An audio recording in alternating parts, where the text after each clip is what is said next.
Guys, it's hard working as a prison in the prison as a prison guard. I gotta say. Tell me about it. Last week we recorded, we did some RPG. Well, it was actually 3 weeks ago, but we did some RPGs, and that was fun. I lost the cat. Peter, have you found the cat? I'm still looking. Where is the cat? What's that noise?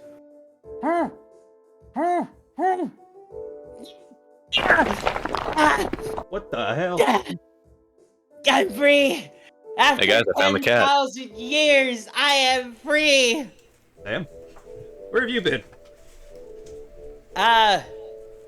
Wait, I thought... Damn it, I dug into the wrong jail cell. I was in the next hell over. You were in the jail.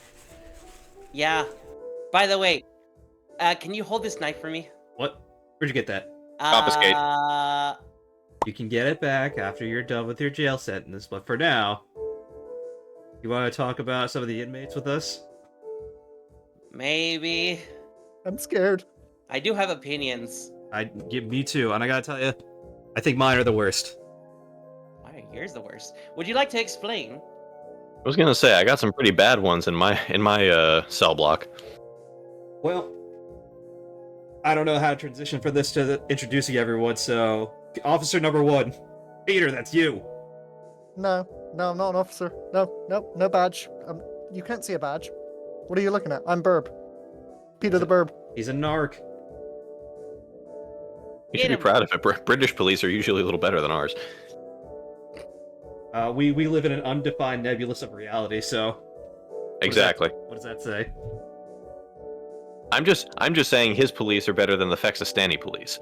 Well, then what? I want your name and badge number. Of course, I am prison guard Fexic, badge number 015. And I've got some bad people in my part of this prison. What about you?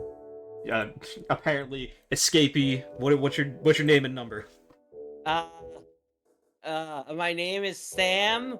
My badge number is 6969. I didn't say badge number. Okay, I'm cell block 7. All right, and you, newbie. Oh, I'm just a tourist here. Oh. I'm from Burma. This isn't a zoo. Oh wait, did they start doing the tours this week? Shit, I thought it was next.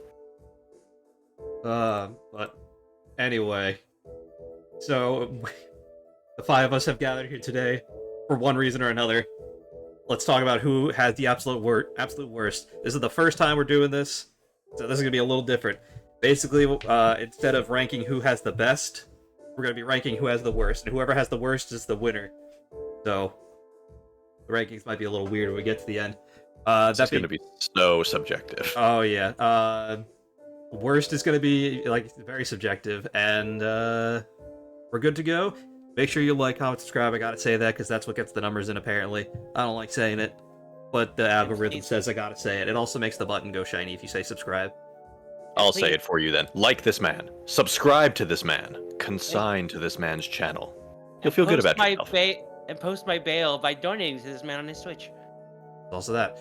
And anyone in here that gives me a link to whatever they want to link to their own individual stuff will be in the description. So be sure to go down there and then go down to the comments and like to vote who you want. Like, for that guy that said, why not post a poll? It's because I can't post the pictures of the poll in the polls. Because you can't see the whole image. It's just like a 2x2 thick square. It's not like a rectangle. And you can only do 4 options instead of 5. So that's why. Anyway, yeah. Officer Peter, if you'd like to begin. This one is just detestable. I just can't stand him. He makes my skin crawl. We're gonna start with Malavai Quinn from the video game Star Wars: The Old Republic.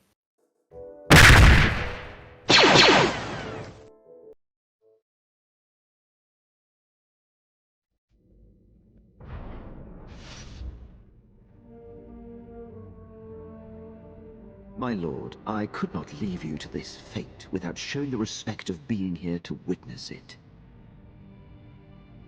What fate, Quinn? What are you talking about? It pains me, but this entire scenario is a ruse. There's no martial law and no special signal emitter. Barriss is my true master. He had me lure you here to have you killed. After all we've been through together. I even helped you take out Moff Broisk. You've helped me immensely. I act today with a heavy heart. But without Barriss, I'd have no career. I didn't want to choose between the two of you. But he's forced my hand, and I must side with him. This kind of intrigue makes my spine tingle. I'd love to kill a traitor. Jacer, you have no idea how long I've held my breath, hoping you wouldn't use your power on me. Barriss specifically expressed that I should extend his welcoming hand to you. Join us. Are you kidding me? I may sense nothing but confidence in you, but... Your powers will be a great benefit when Barriss has turned you to him, Jacer. For now, I can't have you disrupting my calculations.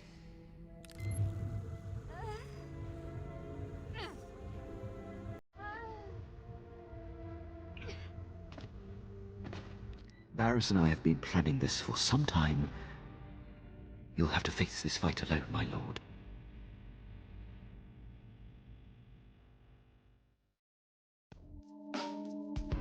Major spoilers ahead for the Sith Warrior storyline in that game. One of my favorites, ironically. But unfortunately, I have to deal with this lapdog. Literally a lapdog. So, Quinn's introduced as an Imperial servant, like an officer character. He's sort of your Grand Moff Tarkin, if you will, for a movie comparison. He owes your Sith Master Darth Barriss a debt, and chooses to come to work for your character willingly after his reassignment on the planet Balmora. One of the early dialogue options you have upon recruiting him as a companion is quite literally, "I will use you as a meat shield," which about sums up my opinion on Quinn perfectly. He's your expected Imperial sniveling underling character in a characterization. He's a for the Empire bootlicker. The only time he really shows backbone are when his crazy old superior Moff Broisk has gone off the deep end and is actively harming the Empire as a whole. And he takes it upon himself to deal with his superior officer who's lost the plot, basically. You think this will be a defining trait for Quinn going forward from that, removing what harms the Empire, those that are out for their personal gain above the Empire, but no.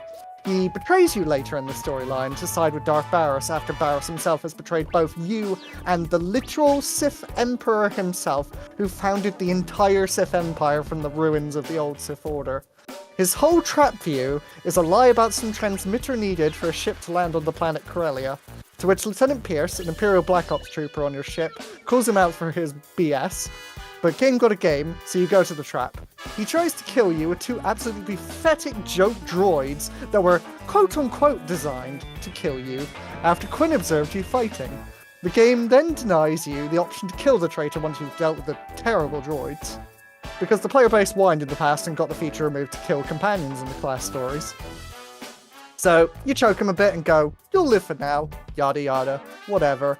But even beyond me being bitter at the betrayal that goes beyond against his prior characterization, he's incredibly boring as a character. Vet, a very fun character, provokes him and even goes whining to you at one point going, "Please tell Vet to stop bothering me."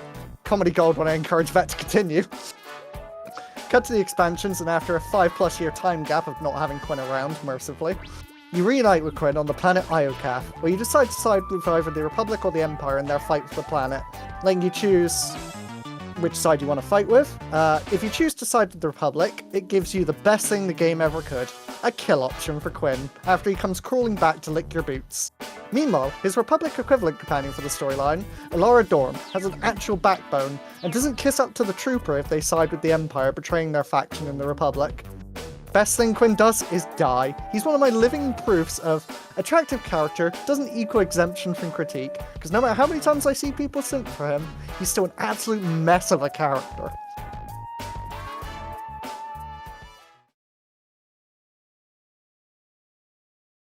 He just sucks. Yeah? Yeah. Was not familiar with this character before now, but I already don't like him. The sniveling coward traitor archetype. Literally, they set up that he wants to oppose corruption in the Empire, and then when you meet someone who's literally opposing the Emperor himself, it's just like, yeah, well, I owe him a solid. It's like, excuse you? Fake ass bitch with no true political alignment. You know, and while some people do simp for him, I just gotta say, he has a very punchable face. He does. He really does. The voice is even more punchable, trust me. Oh no. Oh, goody. It even comes with a punch here dot on the side. It does. That's gold. So yeah, can we get away from this creature? Put it back in the corner in the dungeon. Corpses. You know. All right, just make sure you put them on the list. Will do. All right, let's move on. I don't want to touch that thing anymore. Yeah, Chris, what pisses you off? Yeah, so we're gonna our front runner from cell block F here. Probably gonna divide some of the cell blocks in the jail here because I'm throwing forward the handler from Monster Hunter World.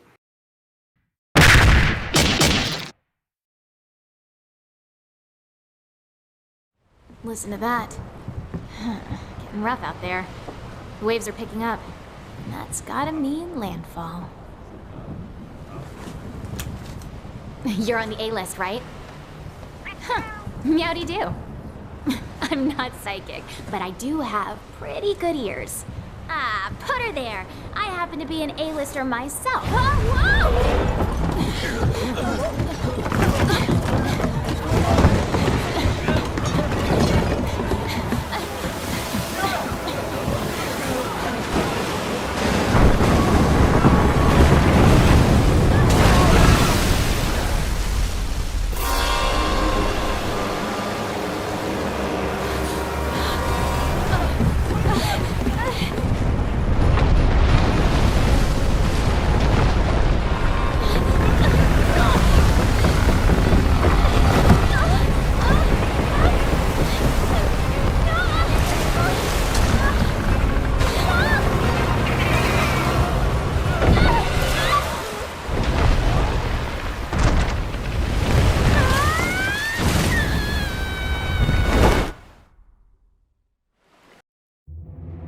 So, I'm either going to get a sympathetic response here or an antithetical one since there seems to be next to no middle ground.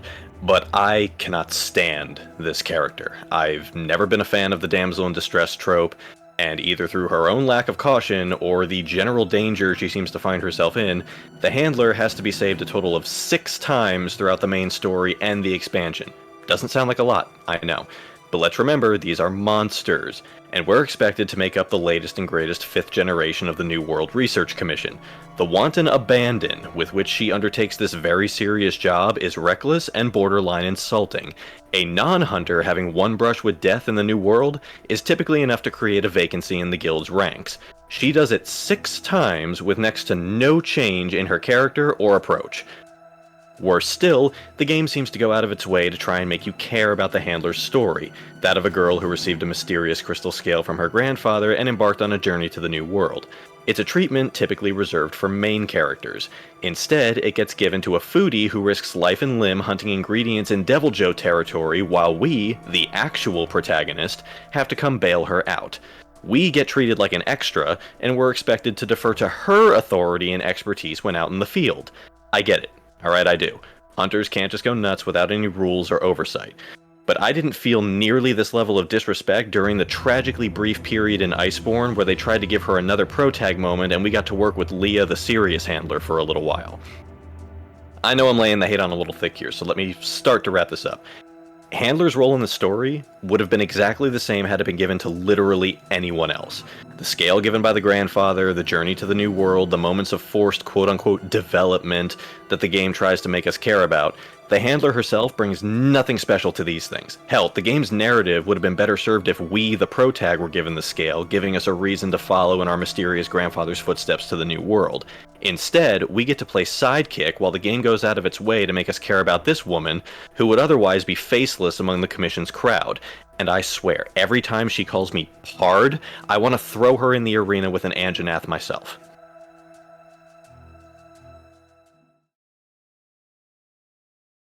The name, Handler. Not even got a name. Well, that's kind of Monster Hunter in a nutshell for a good while. Well, they fixed that in Wilds, at least. Yeah, well, the Monster Hunter story has not, or the stories of Monster have not been really good. I mean, you can at least name a character. Like, Yeah. It's just offensive to me. It's like, oh yeah, who's your favorite character? Oh yeah, Soldier from Halo. Like, that works for TF2 because it's like a class system. I can kind of excuse it there. But like a game with actual characterization and stuff. Yeah, like, I'm sorry, I'm not gonna get attached to Builder or, you know, policeman. Generic research assistant. Who's your favorite Pokemon character? Oh yeah, Team Rocket Scientist. You know that one. Oh yeah, I love that guy. I My love favorite. Brunt.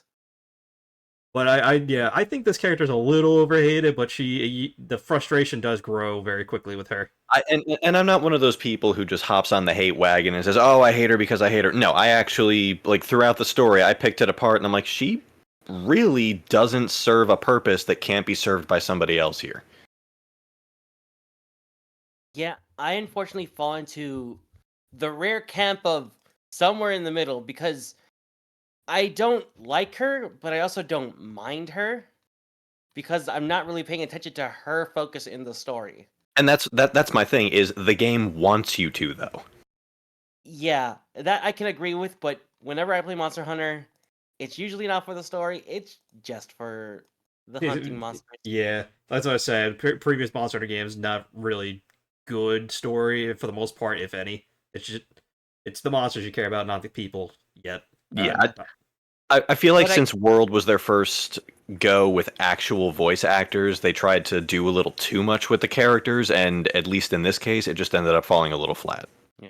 However, I do gotta say, I am sympathetic to those who have this opinion of her because I do see the flaws in her character. Yeah, let's go with that. Yeah. Like it or not, it is character. Good or not, good or bad is defined by you. Eh. Well, if you got opinions to say, why don't you go? What's your first inmate, or I guess in your case, roommate? Well, unfortunately, mine's in a similar situation because this character is either beloved or, as you can see in my case, absolutely hated because I cannot stand Sonia from Pokemon Sword and Shield. Yeah.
I get it. She is very pretty and kind of ditzy.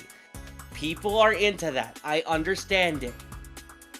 However, she's supposed to be the next in line to become the professor of the region. There's a lot of focus put on her in the story of the game, and she pops up at the worst times just to give some unneeded exposition to tell you what you see in front of your face already. Yes, Pokemon might be a franchise for kids. However, that does not mean that the dialogue has to be dumbed down. Respect the intelligence of children. This is absolutely insulting, and it's infuriating whenever I see her thinking and twirling her little hair, acting as if she's the smartest person in the room. Because, to me, she is far from.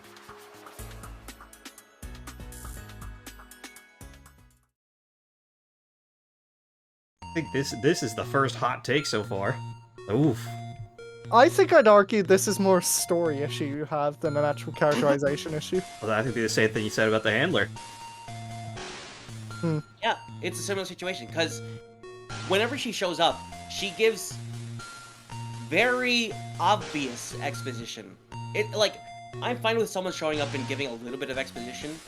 That's fine, but she's just telling you what you see. What do these banners that we see in front of us tell us as a story? Yeah, I mean, you can blame the writing, but the writing is her character. The writing for Sword and Shield, it's not the greatest. The narrative isn't good. I'm very conflicted here because my inborn desire to sim for intelligent redhead scientists is at brutal ends with my logic-based compulsion to admit you might be onto something. Sam, I'm in the same boat. She's adorable, but Sam's right, and I just don't want to accept that Sam's right. I'm gonna meet you in a middle ground of I agree that the writing of the narrative around her isn't good, but I like her as a character. Like the implied, history that she was rivals with Leon back in the day is kind of interesting. Like a past generation of rivals kind of thing. You don't really see that a lot in Pokemon, surprisingly. Like we had Agatha and Oak, but it doesn't really happen that much, so that's kind of neat. Yeah, she has an interesting backstory, but her front story is what I have a problem with. Yeah, I feel like she kind of... I feel like she comes out of it better than her grandmother, like Magnolia, just who cares? Well, Magnolia was meant to be sent into the background, immediately. Yeah, I know, but that's what I'm saying, she might as well just not even exist, it might as well have been Sonya from the get-go. Yeah, again, that's writing, but poor writing is their character, apparently. So, this is a hot one, I might have to sit on this one for a bit, Sam. Yeah, I'm not pulling any punches with this one. Yeah, I could agree narratively. I don't think she's a bad character as a characterization, though. Well, again, opposite on this one. Alright, Taurus, what do you gotta say? Who was the worst one you've seen so far? Oh yes, I have some stories to tell from my homeland where I coincidentally work as a prison guard as well. So, let me start off with Lana Beniko. Lana Beniko from SWTOR, Star Wars: The Old Republic.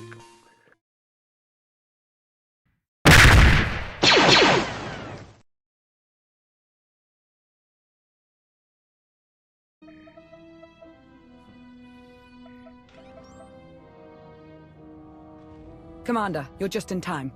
Hylo discovered a new lead in our search for the Order of Zildrog. My guys picked up a weird signal from an abandoned Imperial listening post on one of their runs.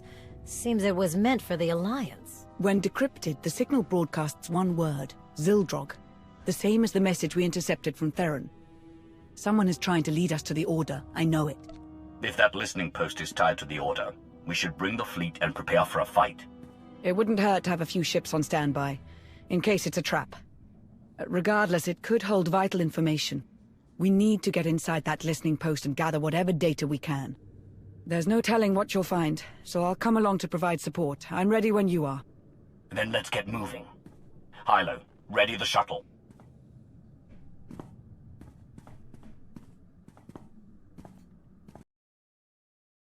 So, yeah, this is from the same game with Malavai Guin, and SWTOR is also one of my favorite games. It's not my favorite, but it's one of them. Let me start this with saying that she's a yes man, or a yes woman in this case. So if you are into companions who are brainless NPCs following your every direction with no agenda of their own, then you probably like this character.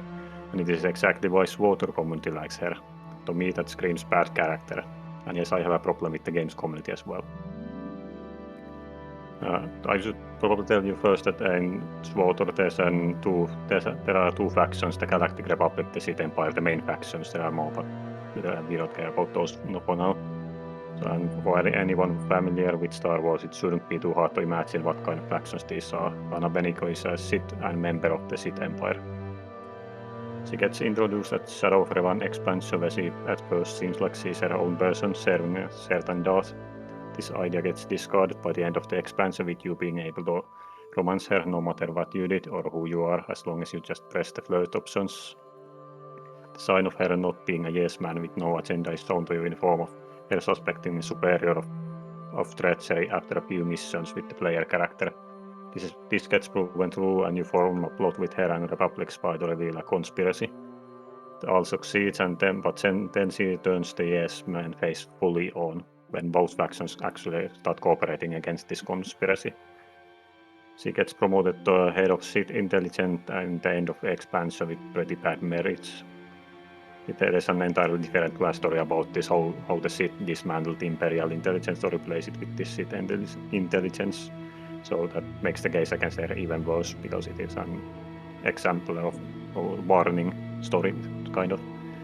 Eventually, just before the next expansion, you can dictate her life path. Whether to continue as head of Sith intelligence or to step down as an outcome of something that in no way related to her actions. This further reinforces the point of her being yes man, and the player making choices for her. Keep in mind you only outrank her as 2 out of 8 classes, and those being the Sith classes. She gets to be part of the players' she gets to play my major part in players' cast in the next expansion, which is Knights of the Fallen Empire. This is also funnily enough my favorite piece of Star Wars media ever, and still it has the character that I hate a lot. Story starts with you confronting this unknown faction called the Eternal Empire about their actions and being taken straight to their emperor. Things happen and now you have lost 5 years of your life in Carbonite. She's the first to come rescue you with 2 other crew members. She fills you in about the details you missed while acting like a magnet towards the player, like a yes man again. She's one of the main companions by your side in this whole expansion, along with few others, thank God. You form an independent faction to fight against this Eternal Empire. She constantly keeps up the yes man face, sometimes mildly telling you if you try to choose a different dialogue when there was no actual choice to be made, so choice is an illusion. So at this point her only non-yes man features are literally forbidding you from making choices, but in every actual choice she will glaze you more or less. Later on you can align with one of the factions again after the Eternal Empire is beaten, and she will accept betraying her own faction without any complaints whatsoever. She has so far kept this yes man no agenda NPC characteristic to this day, even to the most worst choices, like killing your close ally who faked betrayal to infiltrate your enemies. She's one of the only companions that you cannot kill or send away in the game, which is bad. So you are stuck with her. On top of that, she's not even good as companion, with being a melee character, and she has no unique abilities.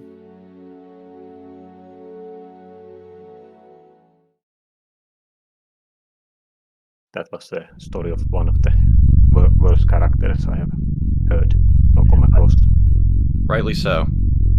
Speaking as one of the game players here, who's actually played it and has experience of Lana Beniko, she's actually potentially interesting as a light-sided leaning Sith. She's very reasonable and realistic. There's potential there, but she has no, as Bama said, she's very much treated as a sort of player character, simp character, where she'll just agree with you no matter what you do, and no matter what you do, she'll always be on your side. There's never a moment of individuality where she opposes you or disagrees with your statements in any meaningful way. She'll always come to your point of view at the end, or she'll just go along with you whatever you do. You could literally say, I want to destroy the entire Sith Empire, and she's like, yeah, sure. All my friends, family, potentially over there, who cares? Oh well. So simping to the point of self-destruction. Yeah, pretty much. She just has no agency as a character. It's kind of insulting. That's a fair argument. What a boring character. Yep. I'm starting to know a pattern, honestly, of characters you're forced to interact with. Yeah, I'm noticing that too so far.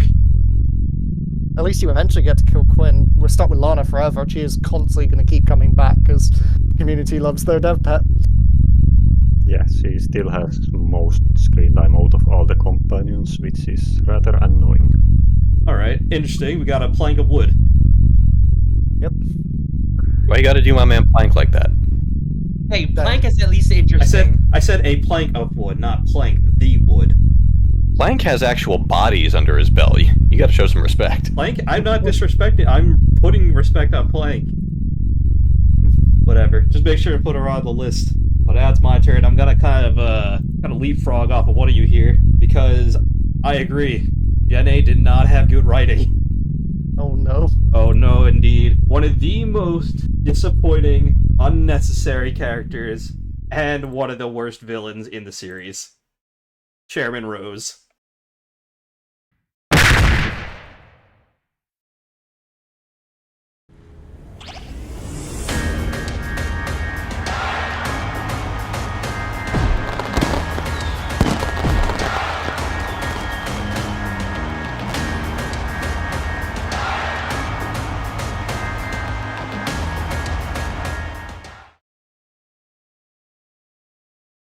Yeah, I mean, like, come on, like, as a Pokemon fan, he just sucks. He sucks so bad. Like, he could have been so interesting. He could have been so cool, but the fact that the plot was 1,000 years away, and he's freaking out about it, and like, I want to be the one to solve this problem when I don't have a solution to the problem?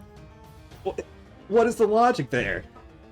Like, you could have gone so many routes. Evil businessman trying to steal power and then sell it.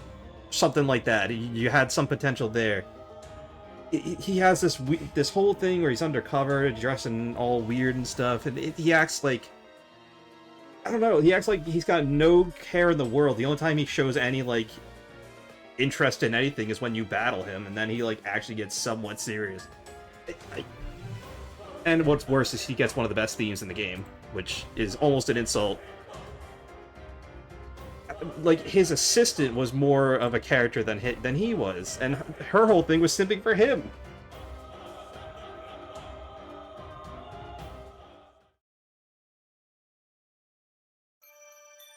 I think the fun thing with that is, as well, that he does his plan at the worst time in the middle of the champion fight when Leon's underprepared, you know, his Pokemon are probably injured or about to be injured.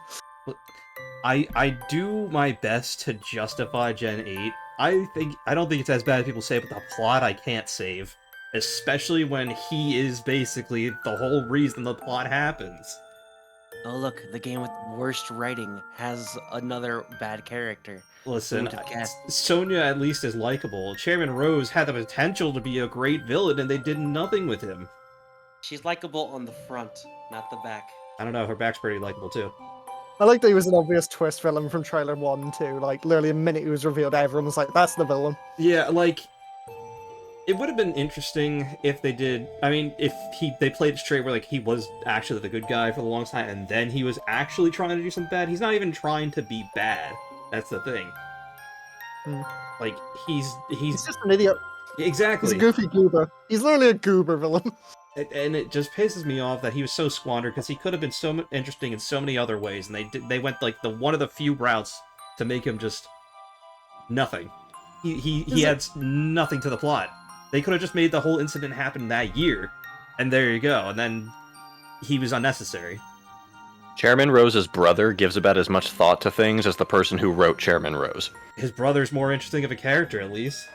So much more interesting. Also, with mentioning Oleana, we also need to bring up his evil team, Macrocosmos. Just most people don't even remember that company's name, let alone the grunts in any way. You only fight 6 of them, and they're in double battle, so you really only had 3 fights with them. Yep, they're just completely unmemorable too. Like, even for, like, you know, people say Team Flare's bad, but at least they have like Lysandre and like they had a world threat. You know, they had an actual the admins problem. were at least named. Like, it's just Rose and Oleana. That's it. Yeah. Also, Lysandra has the benefit of being like a lion that they stuffed into a suit. Like, what does Rose have? He's just some guy. Hold on.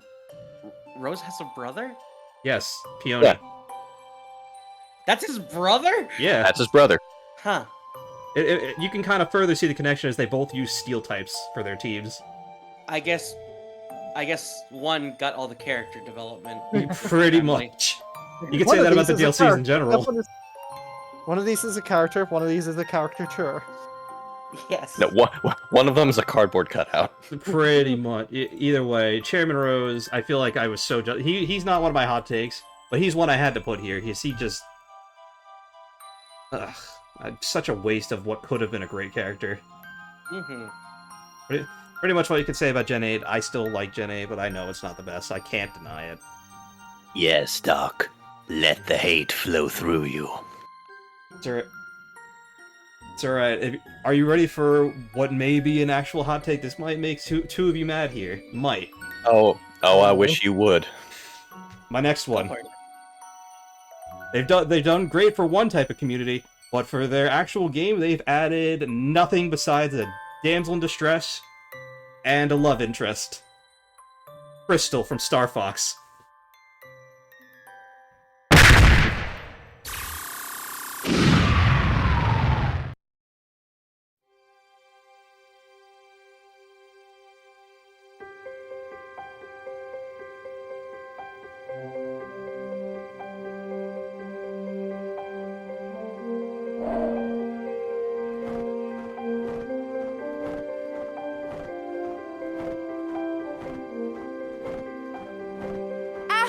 to woko tashkov joduk. Aktewa jimokea yuriko mitko kutsato neokea dukam. Nai ula keu uhu. Keu jad at wuk tudwo.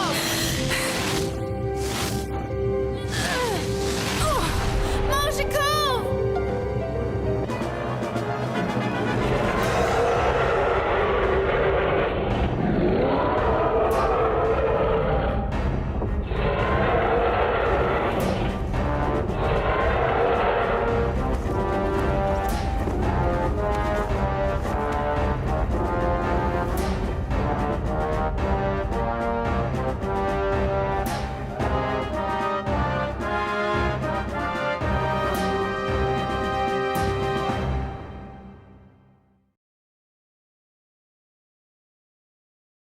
I was actually contemplating her for my list, so no arguments here.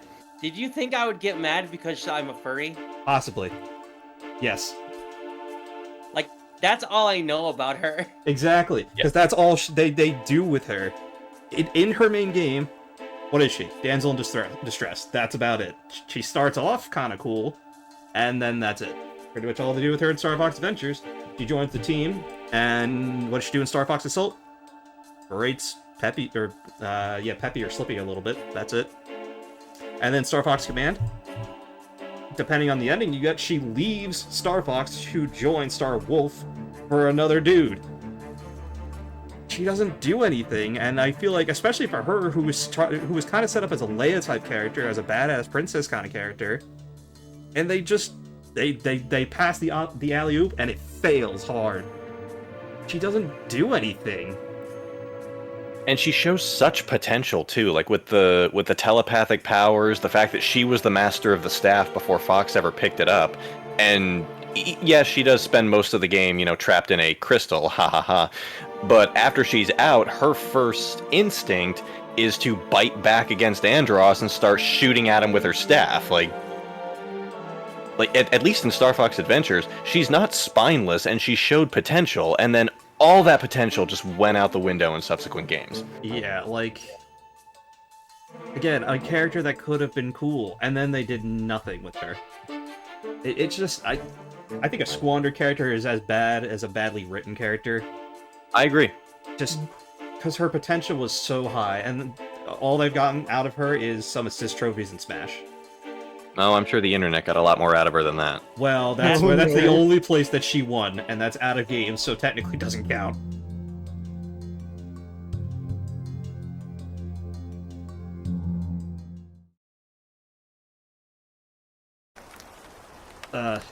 Just an unfortunate waste of a character that I didn't want to have to do this to, but you know I had to do it to him. Yeah, I had to do it to him. Mm-hmm. Checks out. I'm sorry for the fans of Crystal, but unfortunately Crystal sucks, and it's not her fault, but it is technically her fault. I would have loved to see what she would have been if they never put the Star Fox label on it, like on Adventures, and they just left it as Dinosaur Planet, like what she might have been. Well, she might have been nothing. That might have just been a one-off, but regardless, they could have... I don't know. I think the worst was offensive. In the worst ending, she leaves to join Star Wolf for Panther. For those of you who like Crystal, we're sorry for your bad opinion. I'd agree with you folks, but then we'd all be wrong. Yeah, this is one of my possible hot takes. I'll do the next one in a little bit, but yeah, I hate seeing characters squander the potential they could have had. And if Nintendo reboots Star Fox in a way, bring her back and actually give her character, maybe it could save it. But as it is, they tried with Zero, didn't they? I don't know what happened with Zero. No, she wasn't even in Zero. No, she wasn't. That was back before the Saurian incident. Yeah, but I think she was only in 3 Star Fox games: Assault, Adventures, and Command, and that was it. If you'd like to learn more about Crystal, go to a different video because now it's Barba's turn again. So I will continue with my next story from my ancient homeland, and it is one of Bonnie from the Walking Dead video game season 2.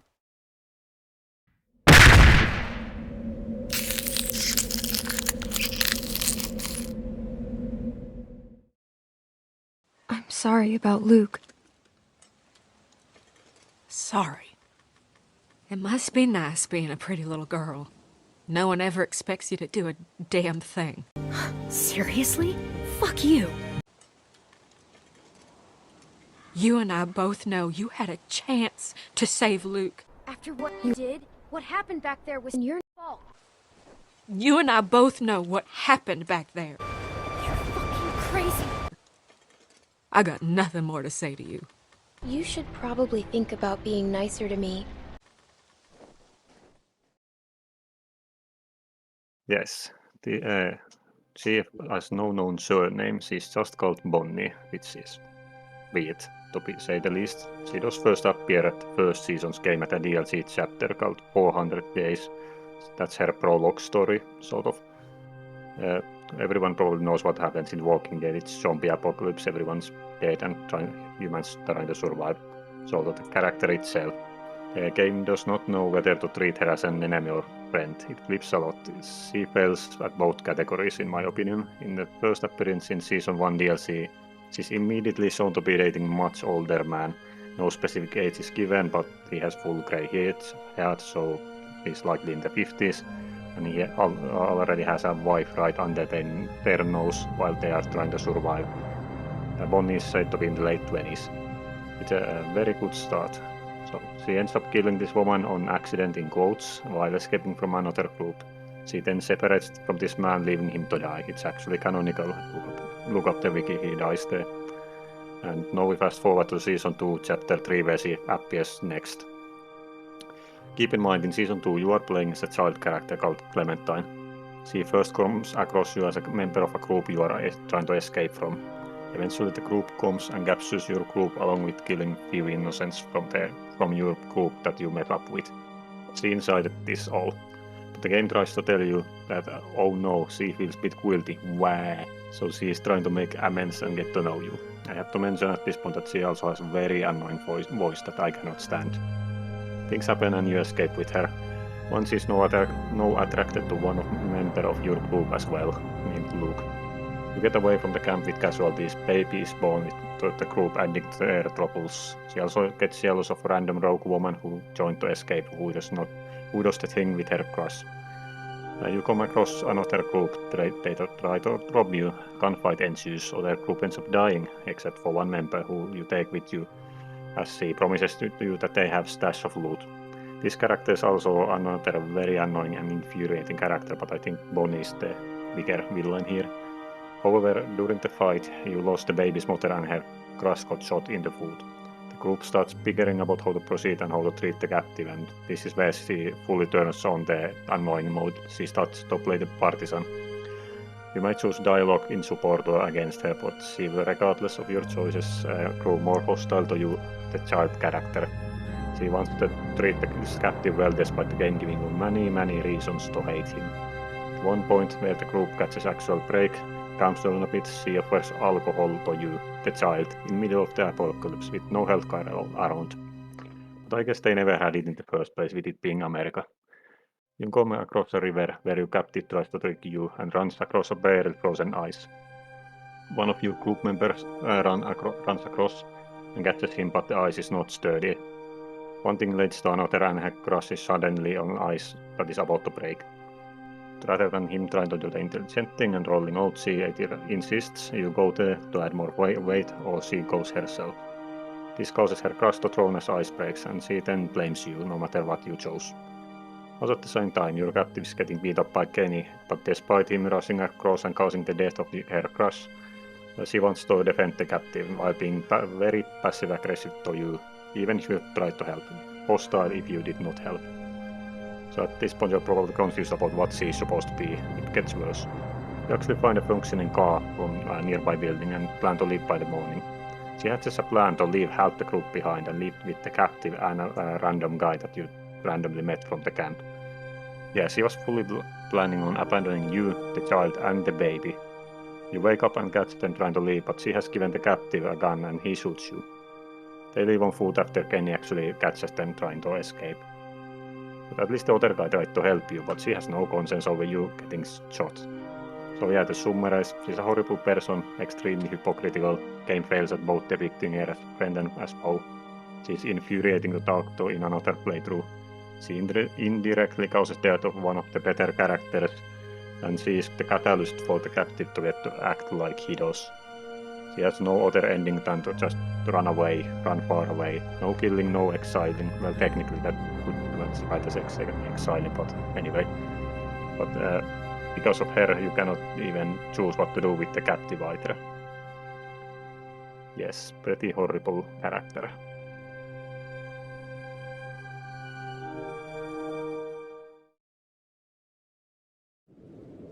I vaguely, because it's been a while since I've looked at the Walking Dead Telltale games, Walking Dead in general, I do remember her, and I remember her causing pretty much all the problems. I feel like in a survival situation, like, in no other circumstance is that one line of Jean-Paul Sartre's more true when he said, "Hell is other people." Yeah, there's always that one bitch during a survival situation that just panics, wants to run away, and makes everything worse. Yeah. Yeah. And that's this bitch. Yep. It's been a while since I've seen it, so I don't fully remember her character, but like, yeah. She embodies a lot of things wrong in the actual Season 2 game. A lot of them. Sounds like she embodies a lot of things wrong with humans in general. Real. Have to. Real. If she met the Doctor from Doctor Who, he'd give her a roast. Is this commentary on the human condition, or are we just roasting a bitch? Yes. Yes. Oh. Yes. A bunch of yeses. Just yes. Get you on the side of the road and let's drive away from it. Yeah, I feel like most people immediately would either sympathize to try to save her or just leave her immediately because you know how much of a problem she's gonna be. It's the living tactical nuke button. Pretty much. And she just keeps pressing the button. So Sam, what other roommates have you had? Well, that last one was pretty obnoxious and self-important. But do you know what's worse than someone being obnoxious? Someone being intentionally obnoxious? A capitalist. Oh. So I'm going with Moneybags from Spyro.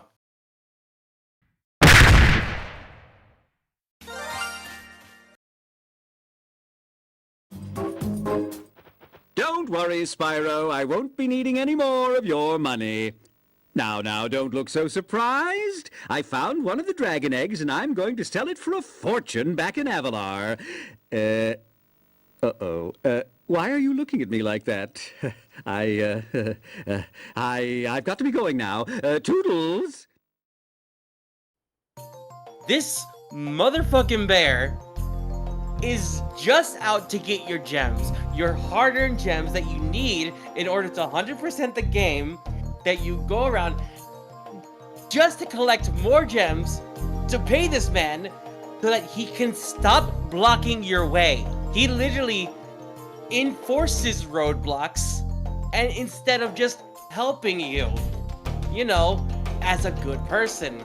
No, this person, he just wants to, he doesn't want to help. He just wants you to hand over a bunch of gems, and yeah, that's all he wants. He wants your gems.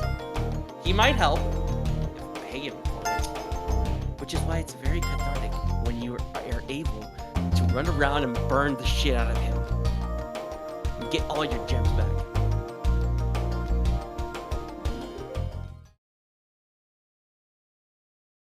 What a dick. For real. Absolutely.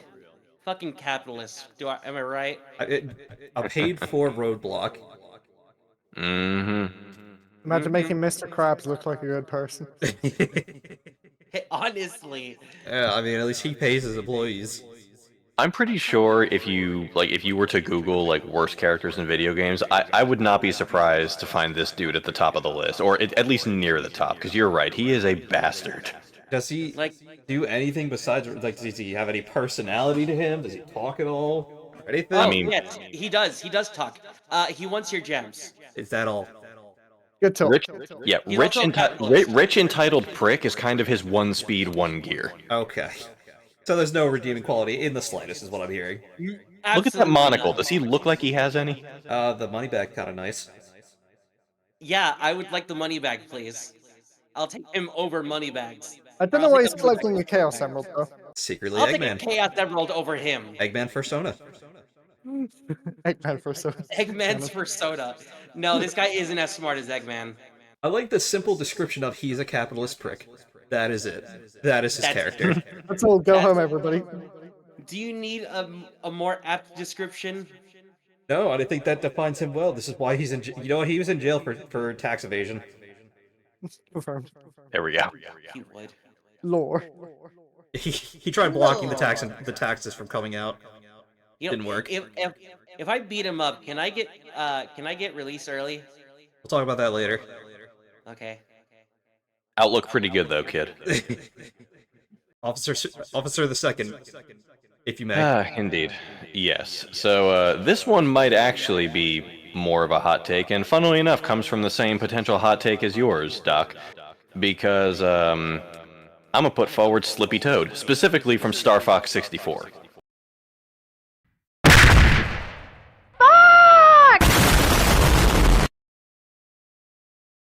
Good luck.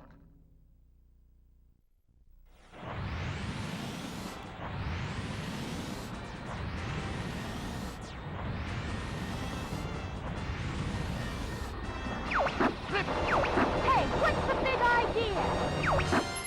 I'm monkey food if I don't leave.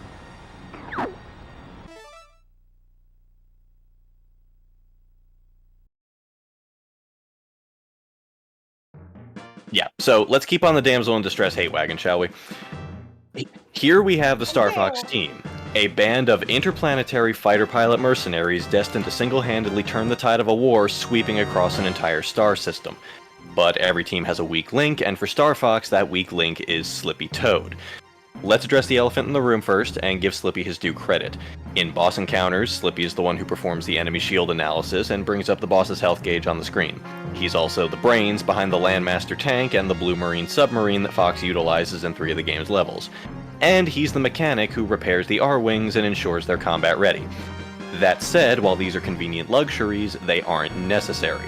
You're perfectly capable of defeating your adversaries without knowing how many more lasers you need to put into them to finish them for good. The Blue Marine, while serves a unique subaquatic role, is superfluous, and there seems to be no mission of the Landmasters where the team's R-Wings wouldn't have done a comparable or better job. Finally, as shown in the mission in Sector Z, while Slippy is out flying around, the Great Fox flagship has the means of repairing an R-Wing without him. It also begs mentioning that one of those Landmaster missions only occurs because Slippy flew recklessly close to a mysterious enemy and literally got himself smacked into another planet's atmosphere, prompting a rescue operation. While his technical expertise may be commendable, one doesn't need to leave the safety of the Great Fox to put it to work. Slippy's shortcomings as a pilot really come center stage in the battles against rival mercenary team Star Wolf. Everybody has their match on this team. Fox and Wolf sport similar above-average skill and lethality in combat. Falco and Leon are both accomplished ace pilots with their own ways of handling threats. Peppy and Pigma are veteran fighters with battlefield wisdom and decades of combat experience. But Slippy doesn't compare to Andrew at all, coming up shy in one place where he's supposed to have met his match. In this regard, Bill Gray from the mission on Katina or Kat Monroe from the mission on Zonus would have performed exceptionally better. I'm not going to say Slippy is completely useless, but when even the members of your own team are known to make regular jokes at your expense, even the game knows you're on thin ice.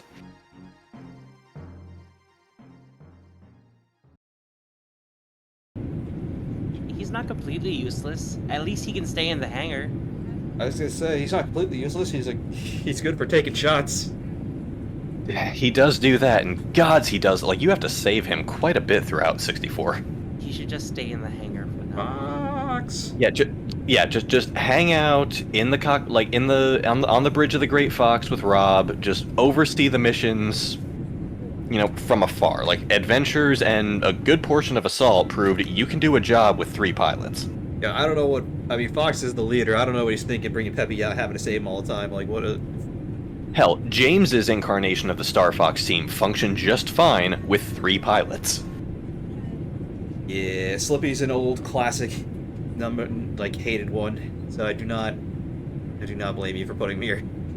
Yeah, I'll give him his credit where his credit is due. He does do stuff.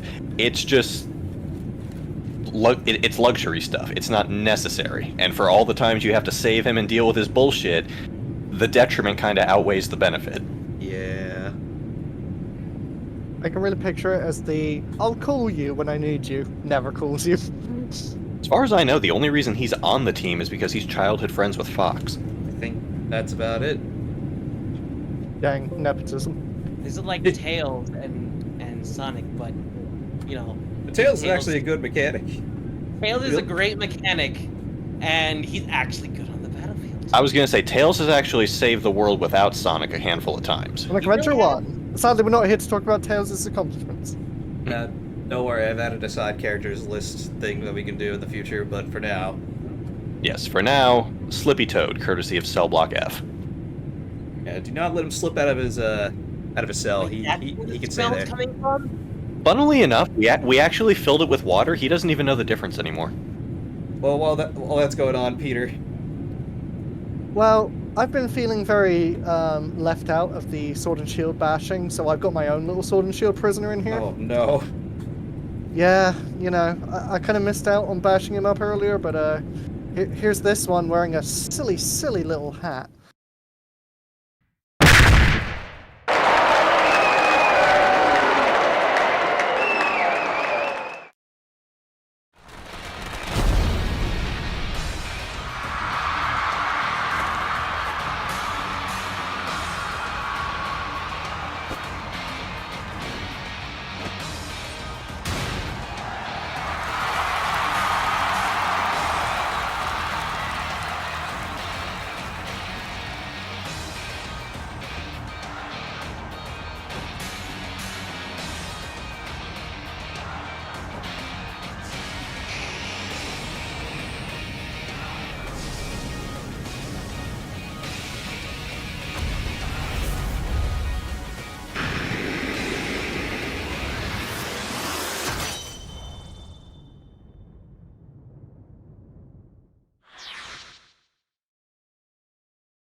Here's Leon. Now, it was a bit of a competition for me between Leon and his brother, but comparatively, at least Hop feels like a character. I have some sympathy for him, you know, I don't feel completely emotionally robotless about beating up a child, but clown on Leon here. Now, it's no secret Sword and Shield don't exactly have a good narrative, as we've already discussed, but generally, I like a lot of the characters. You've got Bede, you've got Pierce, you've got Marnie, and so on. So, what personality does Leon have? He's an idiot. He gets lost all the time, to the point he relied on Sonia's Yamper for directions. Right, so how did this guy become champion again? Says a lot that the popular theory was that he had rigged fights set up for him by Chairman Rose to be a puppet champion. Sadly, there's no explanation in the games how he became champion despite being unable to walk around a city on his own. He just rambles about Charizard 24/7, like some Gen 1er who just saw Gen 5 for the first time and thought it was all cringe. Speaking of the Zard, there's a fairly accepted rule the champions don't have starter Pokemon, but Leon didn't just break that rule. He's not even just got a starter from his own region. He has Charizard, which might be fine in isolation. You know, it's just Charizard. But it's his ace Pokemon. That showcases the region's gimmicks, Gigantamax and Dynamax respectively. His big eye-draw catching Pokemon for the Colosseums is the same Pokemon fans were already sick of getting special treatment in Gen 8's Champion. When he could have, after getting 2 Megas. What were the Game Freak thinking? He has Dragapult on his team. Use Pseudo Legendary of your own region. You know, the actual Dragon type. Alright, putting my Zard bashing aside, what else does Leon do wrong? He only concludes a major story beat off-screen. Giant rampaging Dynamax Pokemon? No problem, Leon defeats it. Off-screen, with a still photograph to show us the big climatic event. I'm sorry, was this game segment made in 5 minutes before release? But hey, I'm sure he'll make up for it later in the storyline by helping us stop Chairman Rose, after the obvious twist villain is revealed to be a villain, right? The champions of the past have made a valiant effort to oppose the villains. Lance in the Rocket Base in Johto, Symphony in the Distortion World, Elder taking on N even in Unova, despite being a kind of washed up champion. What will Leon do? Throw a regular red Pokeball at Eternatus, a legendary Darkest Day causing disaster? Oh, Leon. I believe the theory that you had your victories brought for you more and more by the second. And I don't often talk about character design, but who designed Leon? I get the whole sponsorship logos of the cape bit, fits the whole dressed up like a child's idea of a champion. If you asked me to picture a man-child as a character design, I'd pick Leon. The hat with the drawn-on gold crown is peak. I'm nearly 30, by my parents' pep talk to get me out of bed in the morning, but my mum said I'm a king. Leon could have been good in a hypothetical rigged champion storyline, but instead, Galar, he's just got an idiot champion. Embarrassing character.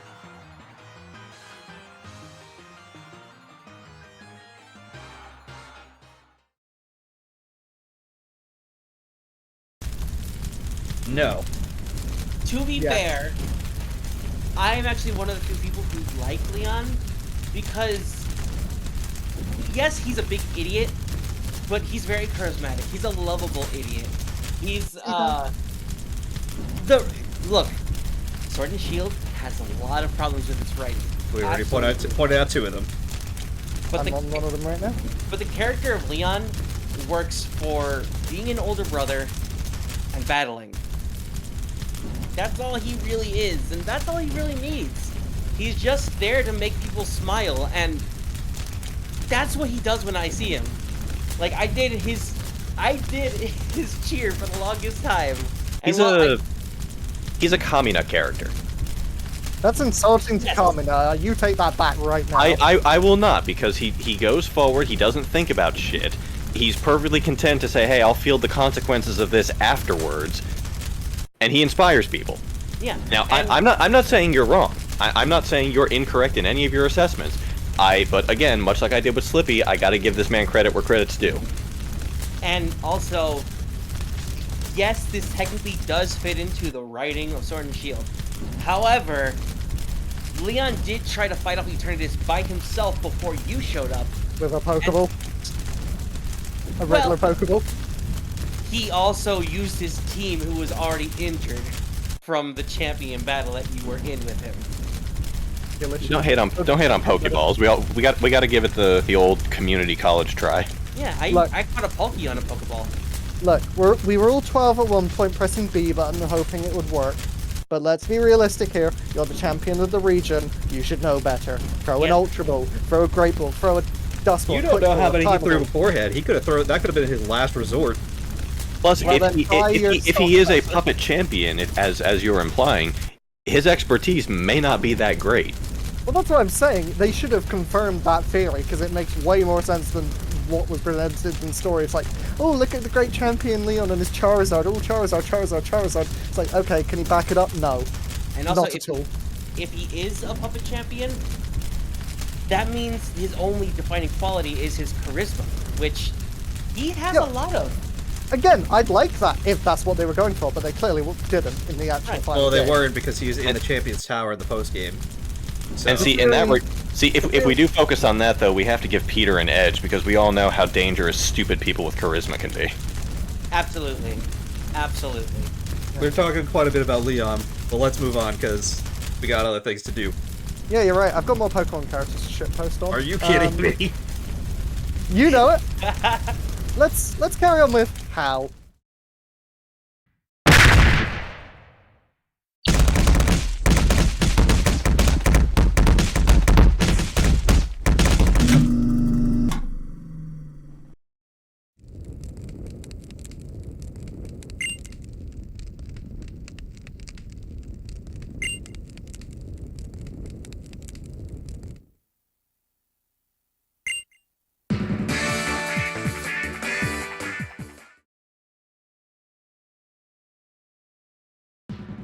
God damn Hal. Okay, I've ranted about this guy for years, so I'll leave it pretty quick.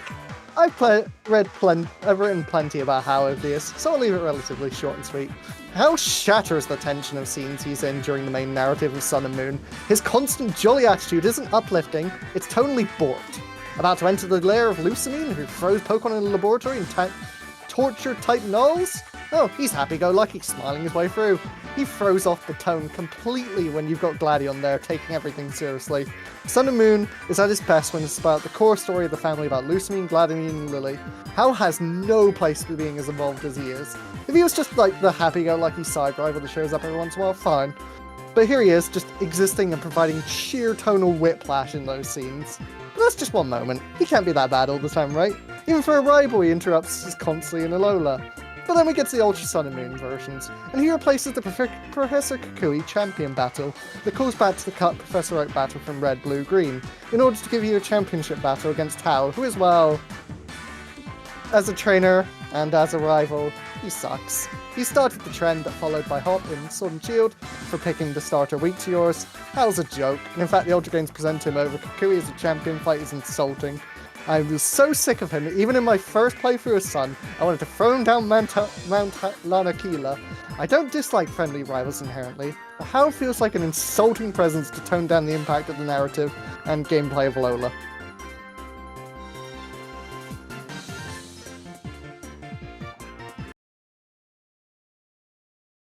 This is coming from somebody who's played all 4 Sun and Moon games.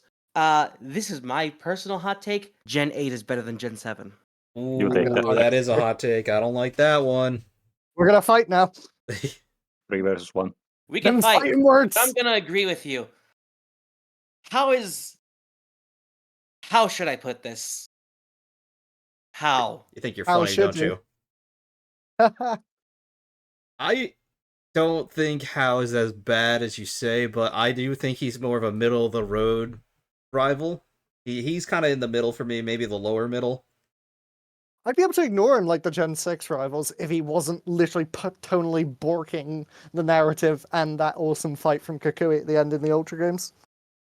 It bothers me personally that you could order Hal to eat a malasada off the floor, and he probably would. He might, although I do, at least with the reason of the change in Ultra Sun and Moon is probably just because they didn't want to do the same thing twice, considering they basically copy-pasted the game. Oh yeah, Pokemon would never try and sell you the same game twice, right?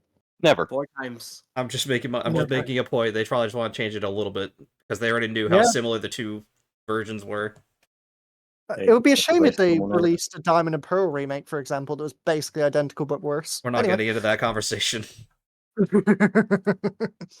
I do want to say one thing real quick. You can cut this out. I love the Pokemon. I hate the games.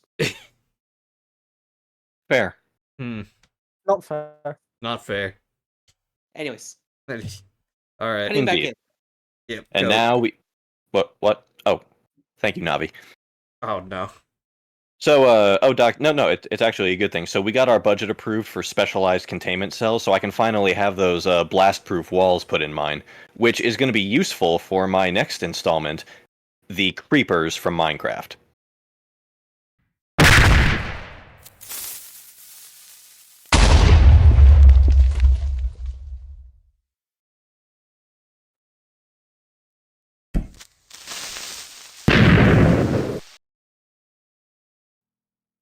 God damn it! You do not know how funny that is, because not like an hour before we started recording, Sam sent me things asking me a question, and I was like, "What's the question?" And it was just a creeper. And I was like, "Sure," and then you go and snipe it. There is something particularly sinister to be said about a creature whose entire life revolves around the destruction of other people's property, and that is exactly what a creeper is. I'm sure most of us are familiar with the struggle. You spend time and effort braving the deceptively unforgiving world of Minecraft and complete your structure or construct, only to hear that dreaded and turn around with just enough time to see parts of your work, and likely your health bar, disappear in a pixelated explosion as they violently self-destruct. I'm sure we're all familiar with Minecraft trolls. That's literally the only function a creeper serves. Its entire existence involves ruining other people's work. Worse still, they're one of the in-game mobs that don't burn up and die when the sun comes up. If you see one out and about, your only options are defeating it, ideally from afar, finding some way to lead it to water where its detonation doesn't damage you or the surrounding blocks, or put enough distance between you and it so that it despawns naturally. But if one detects you while you're within its hunting range, best believe it'll give chase, and as their name would suggest, these nasty buggers have a tendency to see you and close the gap before you even realize they're there. For me, it goes beyond just what they do and into what that action represents in the grand scheme of things. Creepers are the personification of trolls. They exist to destroy with extreme malice, taking the easy way out and leaving you to clean up the aftermath. They're a nuisance, and unfortunately for us, there's no international travel bans or South Korean justice system to put a stop to them. They'll always be lurking just outside your torchlight, waiting for their chance to break your art, and that makes them the worst.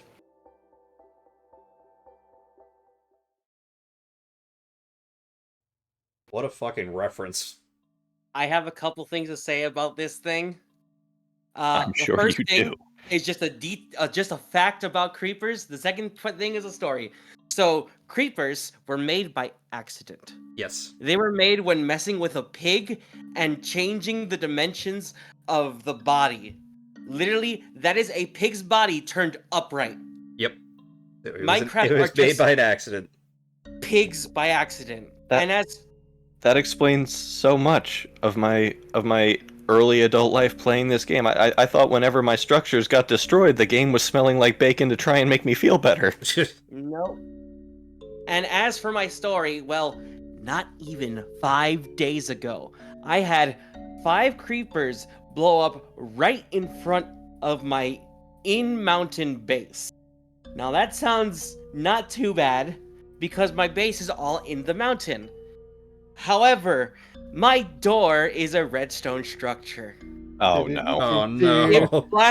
It blasted through my wall, and while I was trying to make repairs because I have the game muted personally, not only did it blow up more of my redstone, I had to deal with that 4 more times.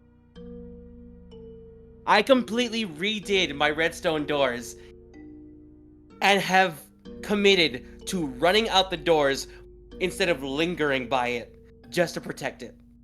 Oh god. Yikes. Yikes. On the plus side, they Oh, did birth man. one of the best memes ever. Yep, there you go. Creeper. Oh man. So what I'm hearing is you're gonna come down to cell block F and taunt these motherfuckers. No. By the way, you have that knife, right? Can I borrow that, please? No. Did we already? I was gonna say I think Doc already sent it off to processing. You'll get it back when you're released. But I was gonna taunt the creepers with it. Oh, nice. Stick to shivs and prism wine like everyone else.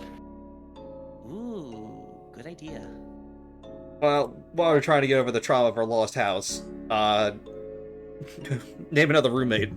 Oh, well, I'm sorry to do this to one of our good friends, but we have to go to the aviary cell because, man, they needed room to fly, even though they don't really move much. They move their mouth quite a bit, though, because I'm going with Gapora Gamora, or Gabora, from The Legend of Zelda Ocarina of Time specifically.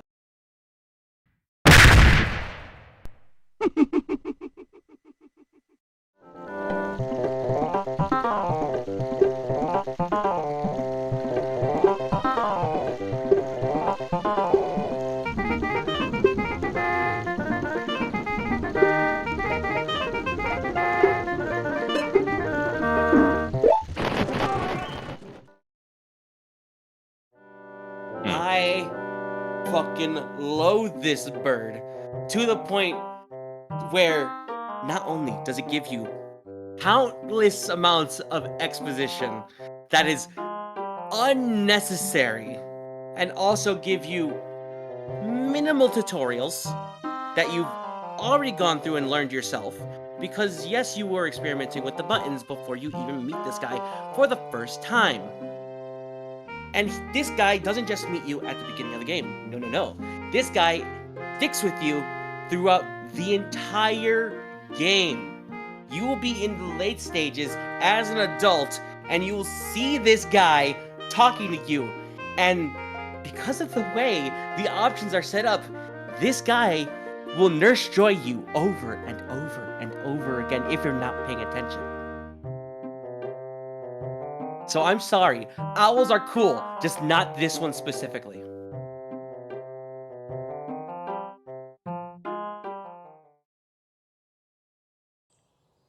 Yeah, even as his role in the game, or her role, I forget if this is male or female, But whatever. Their role in the game is so minuscule. They don't do anything. They're just kind of there to give tutorials that you don't really need by that point. They do have a single function in the game, and that is a quote-unquote fast travel and certain specific locations, even though you already have an ocarina that allows you much better and much faster fast travel. Yeah, so kind of defeats the... I mean, their role in Majora's Mask is better, and they're barely even in that. They're in, like, I think they're just in Snowhead. I think that like their their whole point in Majora's Mask is to introduce you to the Song of Soaring, and that's pretty much it. They do, like, one thing with the... before you get there, when you... they lead you to get... That's right. Yeah, that's right. Yeah, they lead you to where that is. Okay, so yeah, exponentially more useful. Yeah, but in Ocarina of Time specifically, this character is 90% unnecessary, probably more towards 99. Man, the art for Ocarina of Time and Majora's Mask went way harder than it should have. It really does, and I need to do more art practice. But that's for later. For now, our tourist has decided to tell us of the next inmate they found to be terrible. Yes, well, this is about an corpse of an inmate, because he was that dangerous. It is about Kai Leng from Mass Effect 3.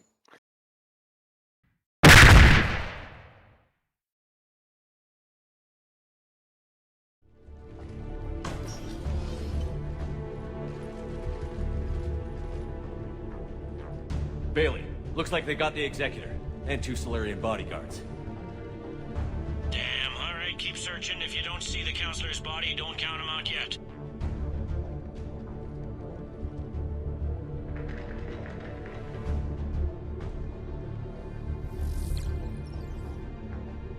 Found him. He looks unharmed. Get him somewhere safe.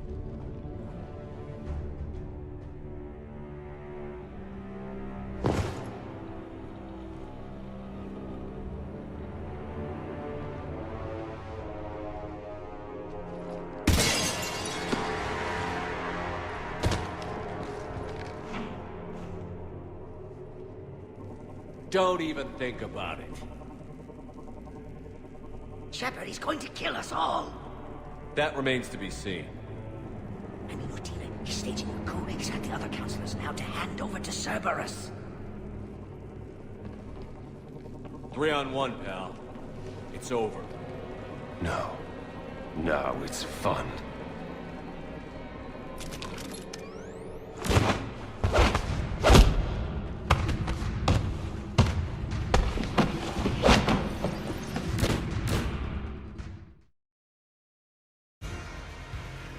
In an otherwise excellent game, if we actually ignore the ending of Mass Effect 3, we have one majorly flawed character that feels very forced to be there. He's Kai Leng, the Cerberus assassin that came out of nowhere to the final game and acts rather annoyingly arrogant and edgy, but also his boss fights give the player very little control. Feels that you are powerless against him where you are supposed to be among the best special forces of the humanity. Short info about Mass Effect 3. Galactic-wide threat Reapers are trying to kill everyone. Cerberus is a pro-human organization that has fallen under indoctrination from Reapers.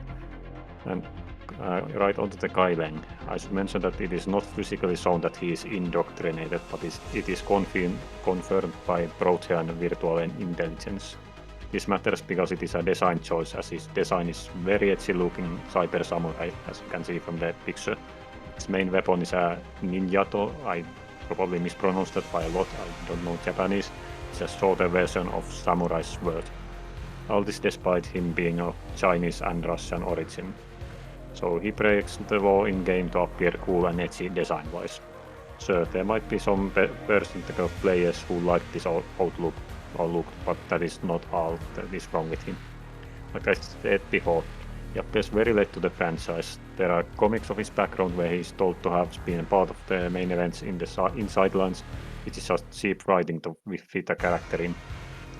He also somehow has been indoctrinated since the first game, which makes little sense as only very few select persons who were allied to the first game's villain were indoctrinated.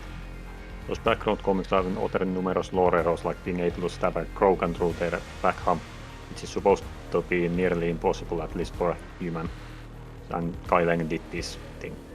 So he's breaking lore as well just to appear as a cool and edgy character. Most people aren't aware of these comics. In Mass Effect 3, he appears frequently but bit randomly as an assassin to Cerberus. His lines are what you would expect, arrogant, edgy, obnoxious and all that. Little substance. He has 3 major encounters, but only 2 boss ones. First is where he will forcefully kill one character depending on your choices. It can be your companion or it can be a random character or an actual counselor. It's not a boss encounter. Nothing too bad about this, although it plays to the point of you feeling powerless against this guy when you shouldn't. Next is where you straight up fight him, and despite you beating him, he will use the power of the plot, power of the friendship or magic or whatever, to suddenly win the fight in a cutscene.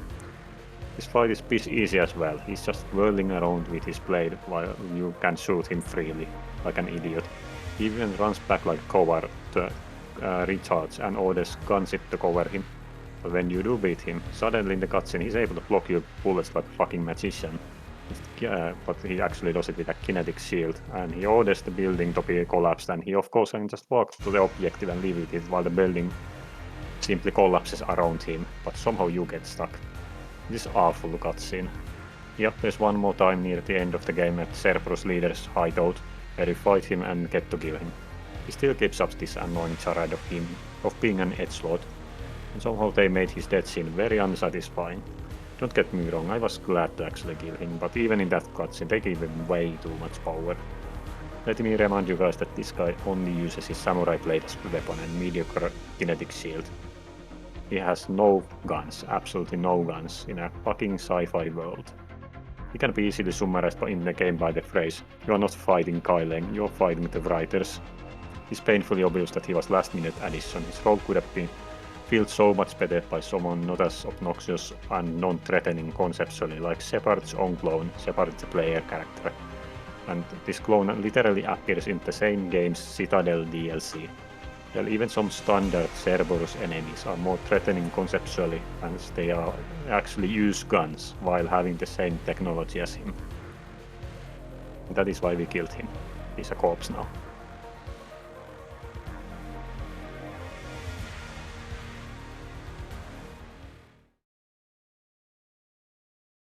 So Kai Leng actually has better characterization in the Mass Effect Retribution book. He serves as kind of like a parallel to that game's protagonist, better than he does Shepard. There's a kind of like effort in Mass Effect 3 to compare him and Shepard, which doesn't really work with who Kai Leng is. It's kind of messy. But in the book, he's actually somewhat okay. I will also point out there is an entire mod to replace Kai Leng as an introduction to the Phantom enemy type working for Cerberus. There's another mod that recently came out like a few months ago, which replaces him with one of the Cerberus companions from the second game. And there's a whole like there's 2 mods to basically replace him. That's how hated he is in the fanbase. You know, it's bad when you want to kill him and then you actually kill him and they make it unsatisfying. Like that just makes it even worse. Yeah. Like you finally get to get rid of this dude and then you don't even get the good satisfaction out of it. That's almost as bad as the illusion of choice in those kinds of things. I do have to say, at least his design's interesting. It's pretty generic sci-fi ninja type. Yeah. It's okay, but it doesn't really fit in Mass Effect. Yes. Yeah, that is fair. It's mainly the sword thing. Like, if they made him fight with like an energy sword or something, maybe I could excuse it. But like, Wait, just is it just like a regular sword? Pretty much. It's like literally just a regular samurai sword, smaller version. He has no guns, nothing else, on kinetic shield. He looks like he That's would good. fit really well in Metal Gear Rising. Looks like he's trying really hard to look good at Comic-Con. Just looks like a fucking nerd. He's like, do we have Raiden? We have Raiden at home. Yeah, you know what? That's a pretty good description. I will also say he's voiced by Troy Baker, and Troy Baker's really good, but he's just got the most boring performance because he has to play the most monotone Kai Leng I was gonna say that is a horrible person to assign it or a horrible character to assign a decent VA. Like Troy Baker's really good. I can never remember. What is he voiced? Most popularly for you, probably Pain from Naruto. Ah, okay, yeah, that's a great voice. Yeah, he's a very renowned voice actor. Mm-hmm. No, I believe it. I just can't. Some names I just can't remember, so that's why I asked. I first knew him as Vincent Brooks from Catherine.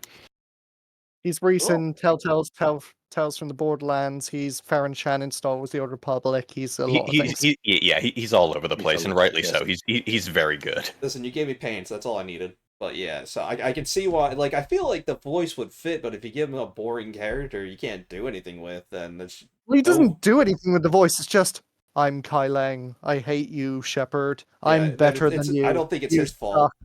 Just sounds like a bad character overall. And then no good voice actor is gonna save that.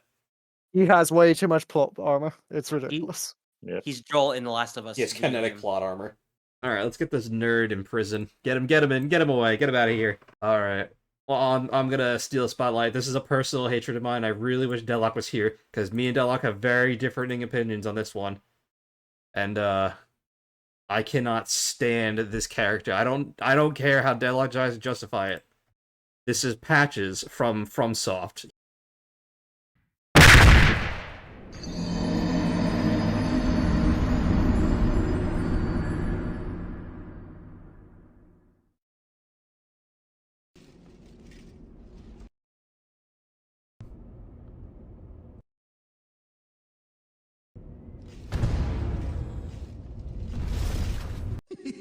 Don't hold it against me, eh?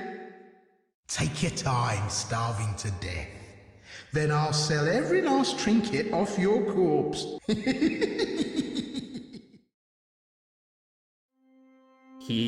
Alright, well, when it eventually decides to load. Oh my fucking god. Yeah, I hate Patches. He's a recurring character in a lot of FromSoft games. I think he's in all 3 Dark Souls. I know he's in at least 1 and 2, or 1 and 3. He's in Elden Ring, he's in a couple of the other ones.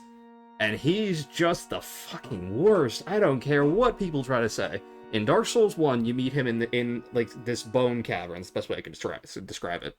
And you meet him towards the bottom of it. And he's in disguise for what I guess because he already existed before Dark Souls. So they didn't want people recognizing him right away, sure. And he's like, oh, there's a bunch of treasure down this pit here. So you go to look down the pit just to see. And like he pushes you down there. He's like, that's what you get for being greedy, for looking down the pit. What do you mean I was being greedy? I was checking to see if you were being honest. I was curious. You're like, you tell me there's treasure down there, you're not gonna expect me to look? And I'm the asshole? Like, what the fuck? And he gives you some stuff in all these games. Like, I think he gives you a Soul of Fire or whatever it's called, which upgrades one of your things permanently. But you don't necessarily need that. You probably have enough by that point. Unless you just want to get more. You don't need it. In the second game, I don't remember if he appears. He probably does, but I probably forgot because he's a dick. In the third game, he's in the DLC and he's lost his memory. You don't know it's him. By the time you get his memory back, this is the only time he's like justifiably useful. You help him get his memory back and he kicks you down a hole again, which is apparently just his thing. But this time it like actually gets you to like one of the DLC bosses. So it's the only time where it's justifiable. In Elden Ring, when you find him, you're in like this kind of abandoned looking camp in a cave, and he shows up. He's like, "You're trying to steal my treasure." I'm like, "No, I didn't even know anyone was here. You weren't here. How was I supposed to know?" So you fight him as a boss, and as you beat him, he goes cowering. That's his other thing. He's a huge coward. And after you beat him, you don't even like get him to 0. He like gives up before the fight's over. He's like, "Oh no, I'm so sorry." You can do, and then he tells you like terrible things. I hate this dude. I kill him every time I get the opportunity to. I don't care what Deadlock says. He's an awful character.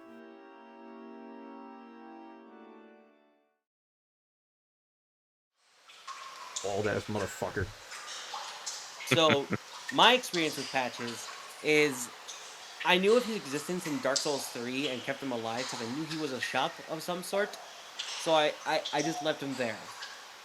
In Elden Ring, I still had no idea who this character actually was. And I didn't realize I had killed him until much later. I hate Patches. He dies every time. I will kill him. I may leave him alive for the first run if he has some sort of actual story significance. But generally he doesn't. After the first time, he dies. He dies every time. Also, now that I know about him, I have opted to killing him every time. Yes. I don't know how Deadlock justifies that this guy is a good character. He is not. He is the worst. He tries to justify his means by making you the villain. When you didn't do anything, he goaded you into it.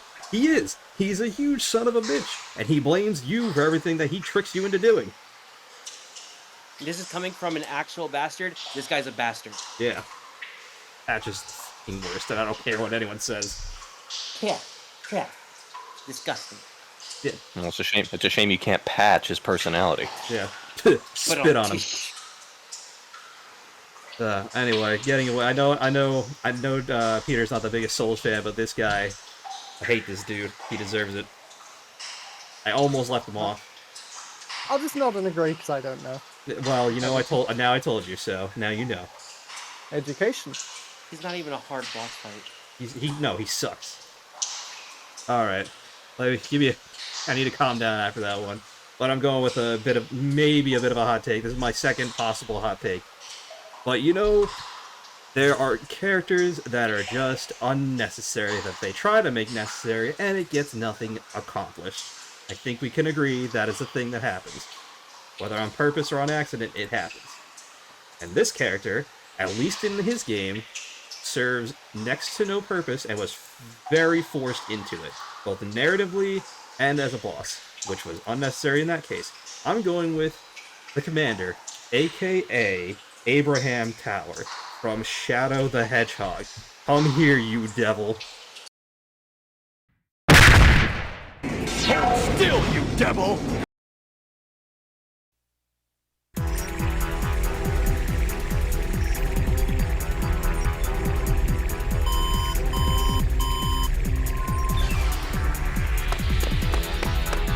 The Black Aliens have hit 6 major cities around the world, and every city is reporting significant damage and casualties.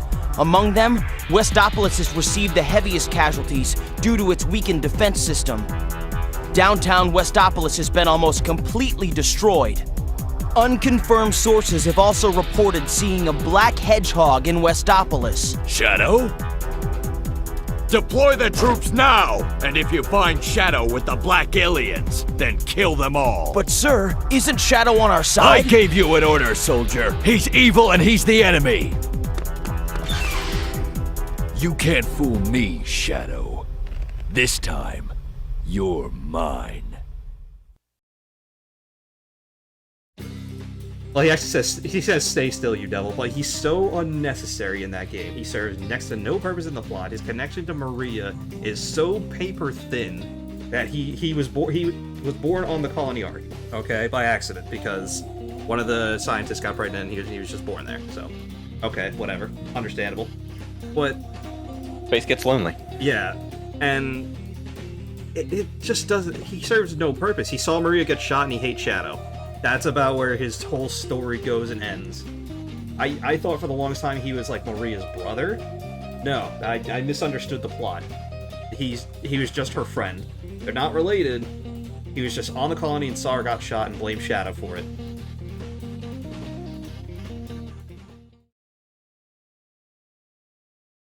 Even though...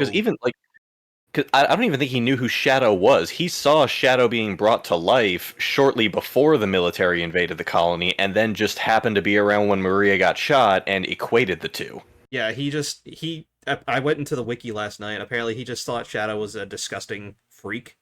So he already had a bias against Shadow before anything even went down. Boo, yeah. Shadow hater, boo. Yeah, like, they made him the commander of Gun, which, to make him a boss fight... His boss fight sucks, by the way. It's not fun. It's the least fun boss fight in the entire game, because he has one area to hit him, and it's really hard to hit, and you can only get a few hits on him before he, like, gets away and puts his shield back up. Mm-hmm. And that particle, what was it, like a particle beam cannon that he does? Yeah, and it's not hard to dodge, especially if you do, I think there's, like, one version of that fight where he doesn't have Sonic with him. It's just not fun. It takes, like, 10 minutes to beat him. At the quickest, it feels like. This character, like, maybe he's better in the comics, apparently, maybe he's better in the movie, maybe he's better anywhere else, but Shadow the Hedgehog, this dude had no reason to exist, and he was created for Shadow the Hedgehog. What was the point of him being here? Making Shadow feel bad about himself. Which he didn't do. I don't think they talked until the end of the game. Yeah, but there is one ending. I think it's the one where you team up with Vector, where Shadow actually does have like a moment of existential dread, and the ending of that story is Shadow resigning that he should never have been created based on what this guy tells him. Yeah. Just to throw some context in there. Firstly, the mech is called Diabolon.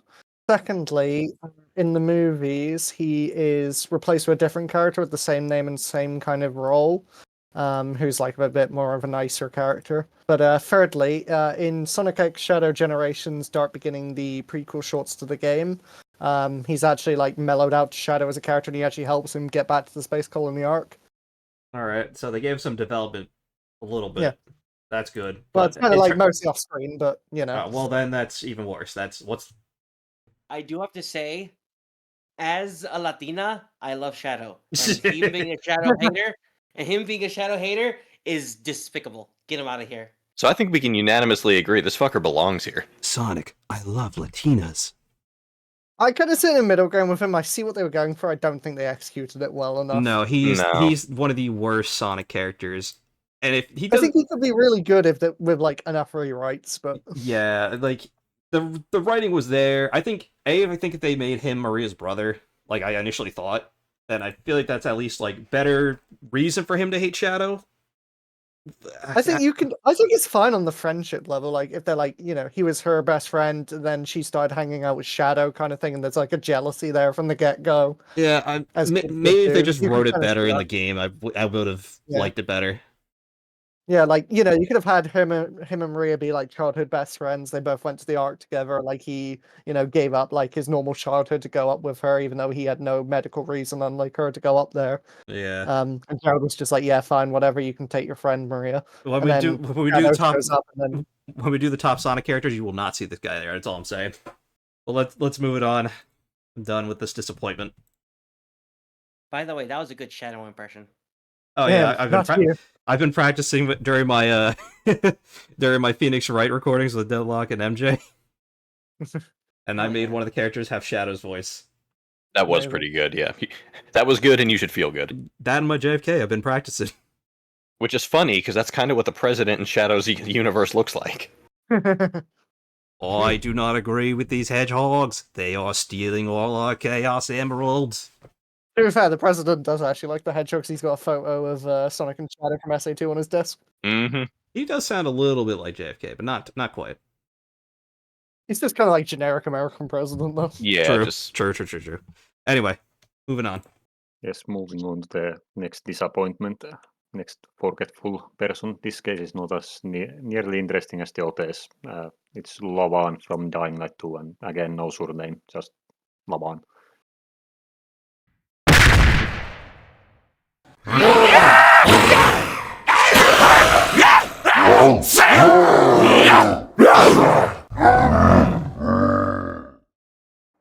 You made it.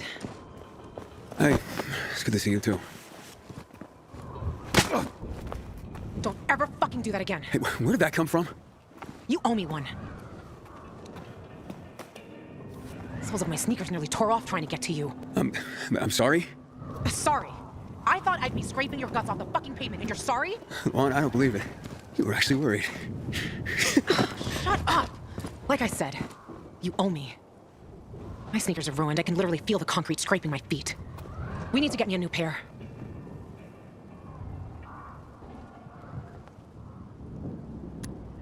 You want to go shopping for new sneakers now? Is this some kind of joke, or...? Do I look like I'm joking? Luan, you said... Ah, shit. Luan, it's not a sign of weakness to say you were worried. Can you at least tell me where we're going? Aren't a lot of shoe stores open in the area, I bet.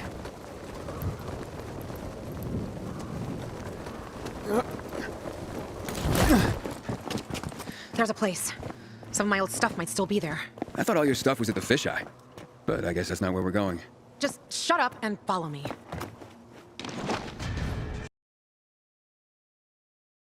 She's very forgetful and boring. We actually forgot her to lock prison cell back in my homelet for years. Nevertheless, I want to tell her story as an example.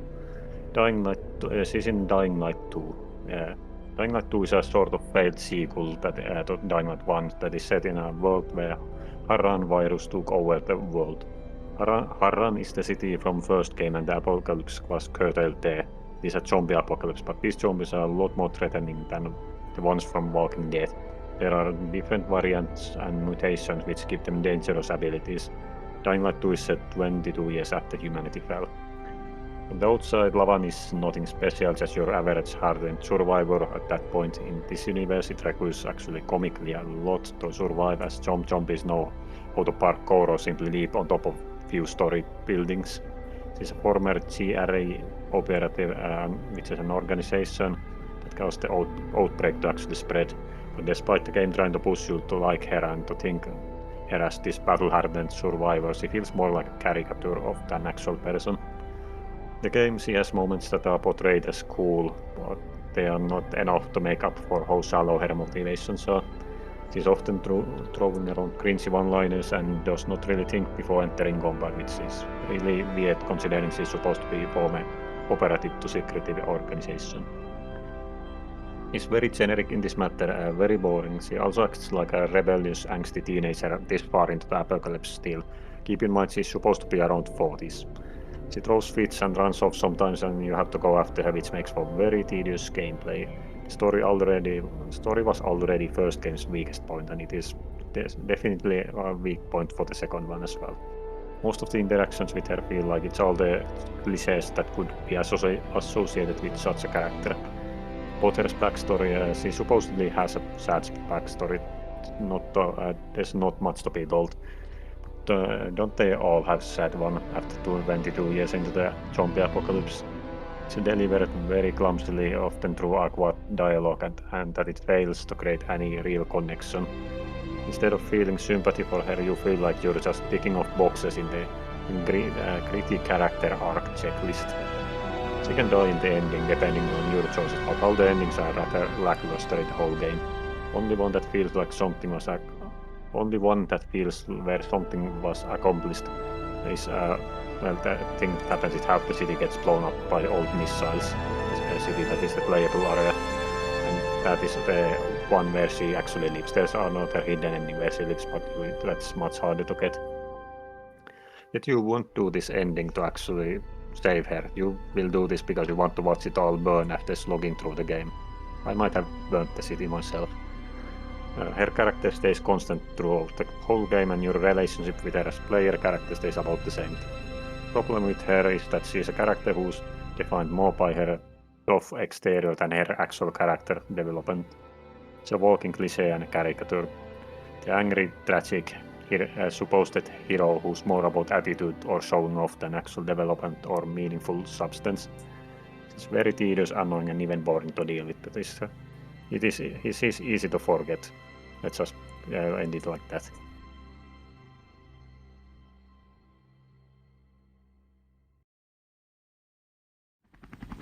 I don't know much about Dying Light or Dying Light 2, but this character looks like the kind of character that tries to be cool and just it comes off as annoying. Yes, that is exactly how she feels in the games. From how she looks, she feels like she would be the quote-unquote cool mom, but she's not actually cool. Yeah, like I possibly not even a mom. Yeah, she doesn't, at least to my knowledge, she doesn't have any offsprings. Yeah, Dying Light is not a franchise I'm very familiar with, but I don't know. This character, from what you said, they just sound poorly written and annoying. Yeah, that is. I honestly do not recommend the second game. It is one of the few games that I actually regret wasting my time on. The first game I definitely do recommend. That is an absolute masterpiece if you are into zombies. I think I own the first one, so I eventually have to get around to it. I do remember people... Damn, spoilers. I do remember people talking about the first one, really liking it, and I do remember the second one getting some heat. Maybe the characters are possibly why. Yes, characters and gameplay is also a reason. The gameplay is not as fluid, but that's another discussion. Not right now, at least, but yeah. Alright. This character sucks. Yeah. I don't have really anything to say about it. I don't think... Has anyone played Dying Light 2? Nope. I haven't, no. Yeah, I got nothing else to add. And Sam, since you already spoiled it on the, I didn't mean to. I didn't hit enter. I just hit paste. I didn't know you were looking. I'm always looking at the sheet. I'm the one that's got to keep track of this, so that I know it's correct. Yeah. Well, then, I do gotta ask. Did someone leave that rock over there? Mind if I pick it up? Oh, sure, go ahead. Kind of not crazy about you having weapons, but I'll allow it. It's not, well, fair. Of course it fucking is. Why does it always have to be a Korok? Yeah.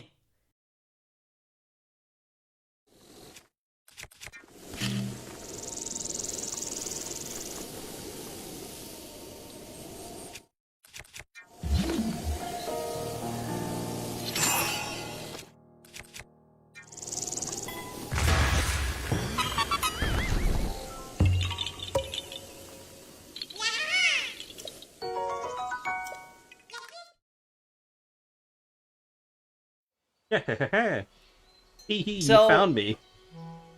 These things are all over the place in Breath of the Wild and Tears of the Kingdom, but I'm being specific with Breath of the Wild. And at first, they're pretty fun. They're nice little puzzle challenges, quote unquote, and they're scattered all over the map. There's so many of them that you can find, and at first, finding one and trying to figure out how to solve it feels great. And they even give you something for finding them, a little Korok seed that you can then take to their village, where you can find the actual lovable character, Hestu, who will sheka his maracas and give you more inventory space in exchange for the seeds. Now, while you do have a use for these seeds, you don't need all of them. In fact, you only need about 441 of them if you want to max out your inventory, which in and of itself is already a little bit of a hassle, but you might want to do that anyways. And plus, they're all over the map, so no big deal. The real problem is when you run out of a need for Korok seeds. Once you max out your inventory slots for your weapons, bows, and shields, the Korok seeds don't have a further use. And they're still all over the map. And what's even worse about them, when you discover a Korok, their puzzle doesn't go away. It's still there on the map. So you're probably still exploring the map of Hyrule, and you wander upon some rocks, like I just did. And so you try to lift it up, or you go to just have a nice little puzzle, a distraction from your exploration, and you realize that you already solved this one. Which is fantastic, which is always great to retread old ground. Again, and again, and again. But let's say you go through the trouble of getting the other 459 Korok seeds. Yes, there's more Korok seeds that are useless than there are Korok seeds that are useful. Let's say you go and get the other half of the list. What do you get for getting all 900 Korok seeds? Sounds like shit. Well, when you bring it to Hetsu, he gives you a golden piece of shit. Literally. Yep. Yeah. And it does? What does it do? It is a golden piece of shit. There is absolutely no use to getting any Korok seeds besides however many inventory slots you want. However, they're still all over the map, and because you've already found so much of them to fill up your inventory slots, or to get more inventory slots, you have that little tingle in the back of your head that says, you know, maybe I should do this puzzle. Maybe I should see if this is a Korok seed I can get. Maybe I should pick up that rock. Or maybe you're in a combat and just trying to pick up a rock to throw it at an enemy. and you find one of the random Koroks. That's a free hit on you. So congratulations. You played yourself.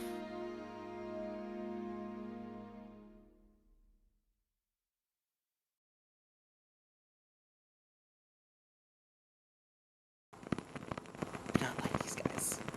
They're fun at first, but only at first. Yeah, it's unfortunate because I love these little dudes' design. They're just little Yeah. little tree dudes with leaves on their faces with different shaped leaves and different shaped designs. But the quest is so unnecessary. Like, at least in, what is it, Wind Waker lore, these are supposed to be what the Kokiri turned into. That turned into a bunch of assholes, apparently. Well, one of them's an asshole. All of them are, clearly. They're giving you shit. I mean, Pestu is great. He just has one claw. That was it. The rest of them, though, they give you little shits until you get the big shit. They are little shits. Yeah, I can see the justifiable rage with this one. And as somebody who has 100%ed Breath of the Wild, including the DLC, I do not want to hear another yahaha ever again. Hee hee, you found me. Yeah, I found you, and I want to bury you alive. I found you. I've also very conveniently found this torch. Alright, before someone has a manic breakdown, Chris, please. Indeed, and this may seem like a bad time to further traumatize Sam, but I'm gonna follow up your little shit with a little shit of my own. Because I am putting forward Soth from Fire Emblem Path of Radiance.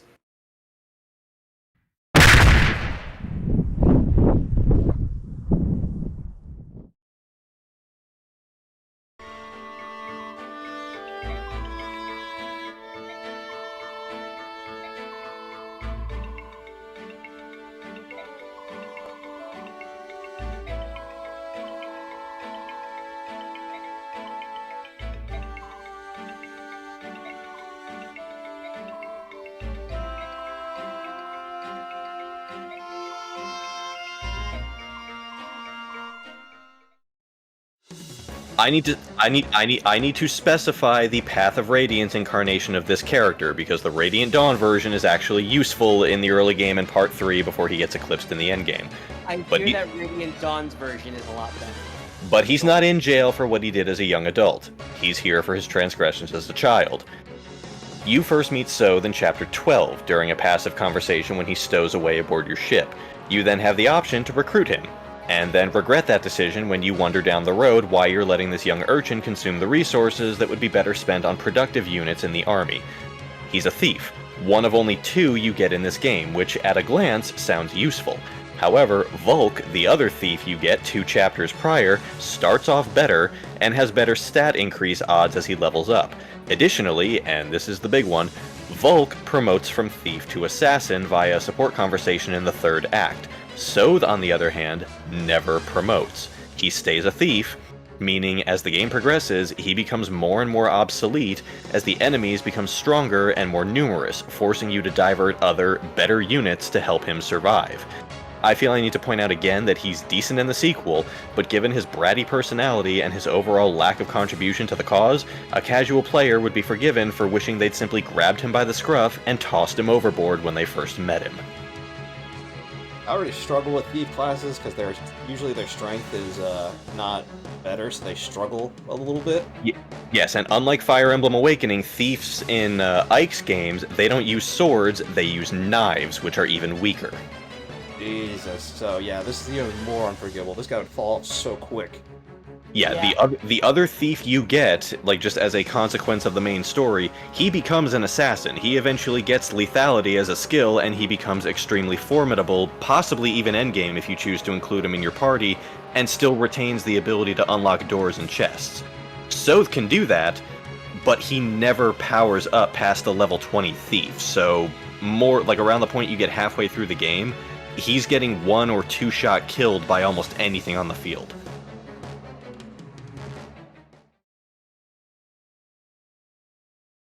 Yeah, and especially against armored units, he's not doing anything. Useless.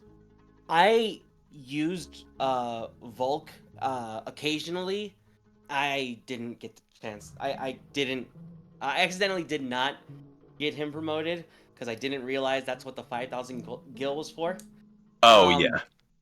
However, at least he still had some use behind him and was able to unlock doors or chests whenever I needed him. I put Soth on my team 2 times to do the same thing, and God, I prefer Volk every time. Yeah. Volk can, at the very least, hold his own going into the endgame. If you put Soth into that same situation, run him through those same maps, it's like farting into a hurricane. Like, he went up against a basic enemy and chipped it for 0 damage. Uh-huh. Not even an armored enemy, just a basic sword unit. I'll keep this in mind for when I eventually play, you said Path of Radiance? Yes. Yeah, in Radiant Dawn, he's actually one of the main characters, and he's actually pretty okay. He still gets eclipsed by the end, but he's much, much better than he is in Path of Radiance. Yeah, I'll keep that in mind when I eventually get to Path of Radiance. This guy just sounds a useless unit is one of the worst things you can have. Yeah, he's about 90 pounds soaking wet of dead weight. Does he have a good story, at least, in Path of Radiance? So Path of Radiance, you don't learn much about him. You learn that he's from the nation that you're technically fighting against, and he's looking for a friend, but he doesn't really elaborate further. You find out in Radiant Dawn who that friend is, where he's actually from, and more about his backstory, and yes, it is genuinely pretty interesting. Sure, that's great, but that's in the second game. So Exactly. The payoff might be worth it if you played it, but he's completely unnecessary then. Very much so. You could just bring him in the second game, and he could have that same story. I'm looking for someone. Yeah, and it changes nothing. So there's a character whose job can be done either by the other, much better thief, or keys that you often get in the same level as the chests and doors you would send him to unlock. Yeah, I'm gonna pass on this guy. Send him to cell block second from the bottom, actually. Hey, look, you submit the paperwork, I'll do the transfer. Alright, cool. I'll get the shank. I mean, what? I didn't say anything. Hey, Shanksgiving isn't for another half a year, you cool it. Fine. Alright, that being said, Peter, go. I don't want to talk about this green-haired fuck anymore. Yeah, well, I don't want to talk about this character, but here we are. I've had a lot of hot takes recently in this list. These are all fairly unpopular opinions I've dropped on these characters. I think the vast majority will hate this character. I'm talking about Ava from Borderlands 3.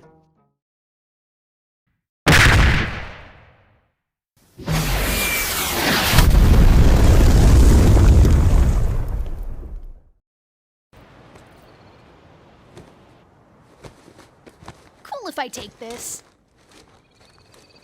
Thanks. Later.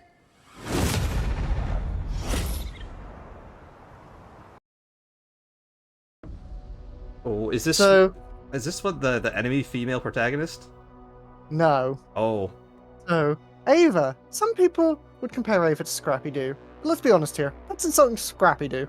Scrappy-Doo doesn't get Scooby killed off and blames Shaggy for all of the issues that he himself caused. That's what Ava does. She might honestly be a contender for the worst character in fiction in my eyes, let alone games. Let's get into why, and my comparison to Scrappy-Doo. Ava is the apprentice of Borderlands 2 playable character and fan favourite Maya, a siren, a gifted individual in the Borderlands universe. Sirens being individuals with immense gifted powers at birth, with the downside of them being immensely rare in the universe. Maya claims that Ava will one day be a siren, and is training her for that eventual day.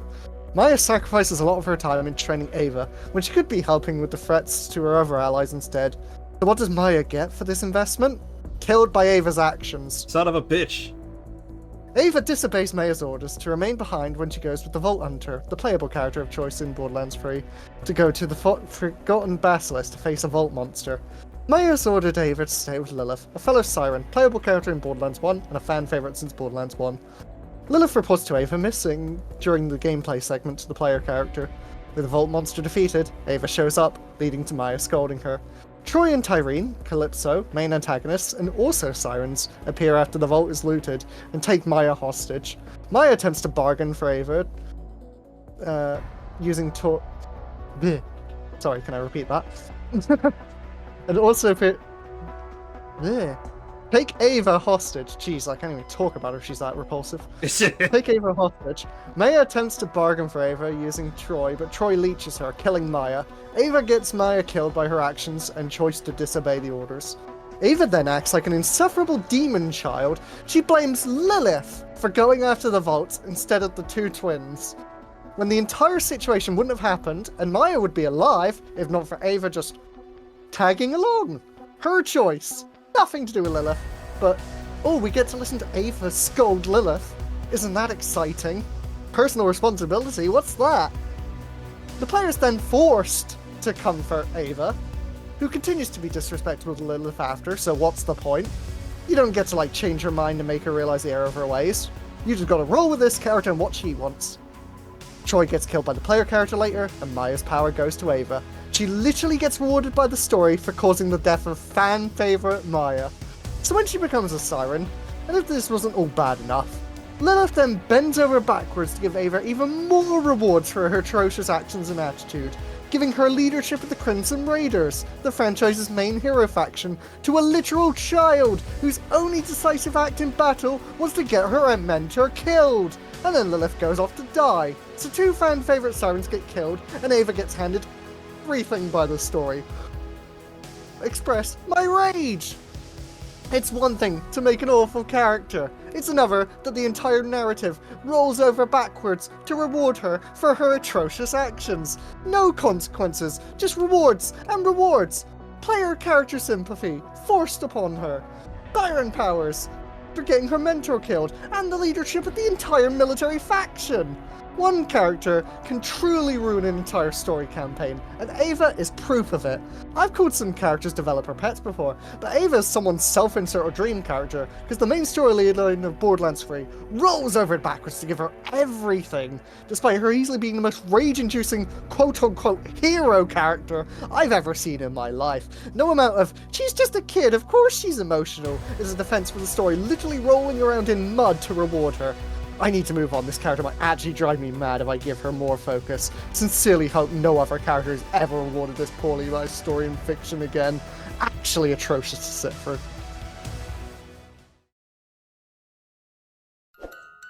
So Peter, I don't think said it, but Maya is the player character from Borderlands 2 that you can play as. And yes, the fact that she gets both Lilith, who is one of the best written characters in the series, and just in general, and gets, now I didn't know this since, so I got spoiled, there you go. But, I didn't know that both her and Lilith died. I didn't know that either of them died, so that I was gonna be like, oh yeah, she's just a child, of course she's immature, and then, yeah, no, just rolling over to give a spoiled child more things. That takes, no, I hate this character now. No! She literally makes one choice in the heat of battle, and it gets two fan favorites killed, and she gets rewarded twice! Like, I don't even know a character that gets rewarded as well as she does for her terrible actions. The story, your player character is forced to roll over and comfort her like, oh, poor Ava, oh, diddums.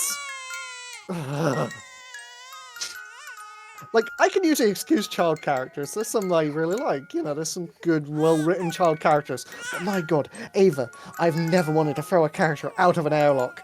Literally. Like, if there was a single character in fiction I would take out of existence, it'll be her. Get out of here. I'm actually mad. I'm actually mad. I've heard Borderlands 3 is bad. Is bad, but she is the worst of it. She literally, like, even if the rest of the story was perfect, she single-handedly would ruin it. You know it's bad when you're compared to Scrappy-Doo, and then you're worse than Scrappy-Doo. Yeah, it's like, I've heard a lot of arguments about Scrappy-Doo. I don't get it, mainly because I was a kid back then. But, holy shit, to hear somebody is worse than Scrappy-Doo, and to hear how much of a little shit this little girl is. Oh, she is infuriating. I'm actually mad. Like, none of these other things I've described made me mad. Ava actually makes me mad. And I'm not even that big of a Borderlands fan. I'd hate to be a Borderlands fan who's, like, stupidly invested in those two characters. Because they must be fuming. You know it would have been worse if they got Tina killed, too. Honestly, I won't be surprised if that's Borderlands 4's storyline at this rate. So I guess we'll see, since Borderlands 4 got announced, and I don't know, it feels like kind Line of it rushed. up. Line it up. Call it on the prediction. I am just glad I did not join you on that Borderlands 3 playthrough, but I mean, I went in knowing this would happen, so I'd hate to be the person who went in blind on like day one. Yeah, I almost, I guess, didn't. I wouldn't have known until now. Yeah, so I've just saved you a playthrough. Don't play the main story of Borderlands 3. I've heard the DLCs are okay, but I couldn't even... I'm still gonna do it, but I'll at least be aware. I want to know why they ruined a series that should have been great. Yes. Yes, exactly. Go on to your other pick. I'm mad with you with this one. This is your first pick that I'm like actually. Yep. I'm mad. Okay, I need to settle down with something that, it annoys me, but it doesn't completely ruin the game. At least. Well, it is your last pick, so you better make it a good one. How about a completely ruined superhero? Why don't we talk about that? I'm going to talk about Wonder Woman from Injustice, Gods Among Us, and Injustice 2.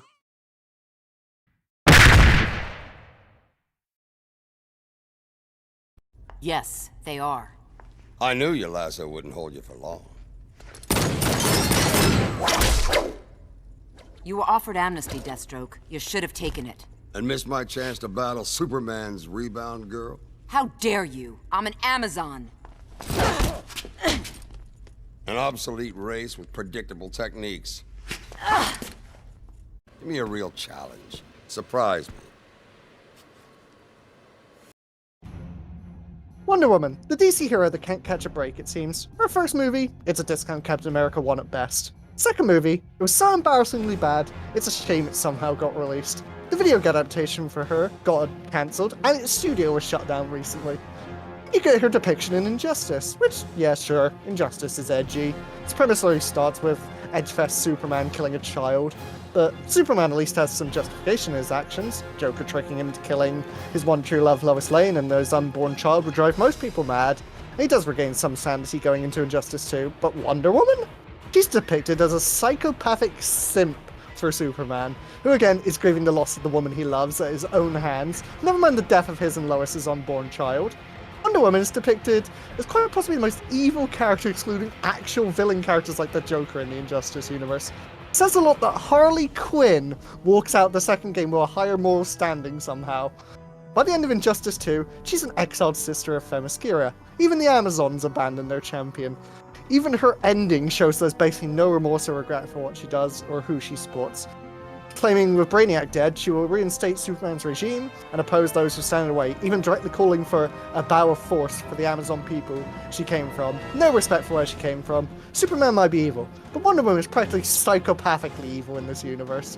It's genuinely insane how in a game that set out to add more complexity to the villain side of the roster, they made Wonder Woman even worse, with her being obsessively after Kara Zor-El and Batman's other supporters. Even when a great threat like Brainiac threatens them all, she's obsessed with serving Superman's dictatorship above all else. Simply a repulsive depiction, given the context of why Superman went evil, that she's so obsessed with him, she can latch onto like some Dark Queen or something. Just a wild depiction.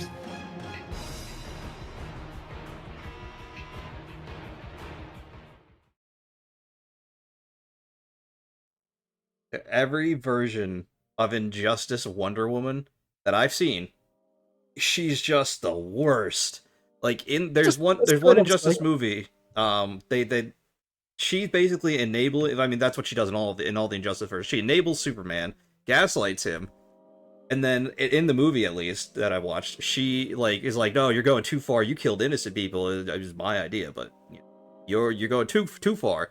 She's I don't know what they do to her character every time in the Injustice stories, but she's just the absolute worst. Injustice Wonder Woman is a case study that proves positive that oftentimes the cult leader isn't the worst, it's the ones who follow him. Yeah, but still. At least this story isn't focused around her. Thank the gods for that. Yeah, I mean, I do like that.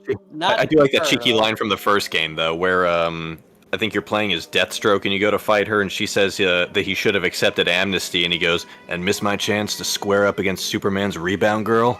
I love Deathstroke. He was my main in one. Yeah, I mean, she is more of a villain than most of the other characters. Like, she wants total tyranny, like tyrannical power, dictatorship, and all that. Like, she's so far extreme. Again, she's basically manipulating Superman the whole story. It's a crazy world where, as I said, Harley Quinn is a more morally like positive character than Wonder Woman. Yeah, I mean, Harley Quinn these days it has been more morally back and forth. Sure, but like, you know, I was gonna say, I give Harley a pass, but then I'm biased. Same. But yeah, no, Wonder Woman. I don't know. The writers just hate Wonder Woman, I guess. Apparently. Yeah. I have to ask. My brain rot is kicking in. So does the game really have name Among Us? Yes, it's called Gods Among Us. Among Us. Among Us, yes, funny. Brain rot kicking in. Only the first one has that subtitle. Yep. It's a good thing she's the sus one. Yeah. No, she's the real imposter. The real Wonder Woman died on the way back to her home planet. Yeah, you know I believe that with this storyline. Real. Yeah. That's a solid ending there. Yeah, Wonder Woman. All right, Chris, show us your final and possibly absolute worst. All right. We've come to the deepest, darkest, highest security reaches of Cell Block F. This is where we keep the worst of the worst. Traitors, trolls, zealots, politicians, all are housed on this level. And there, at the end of the hall, is the pit where I've thrown the worst of them all.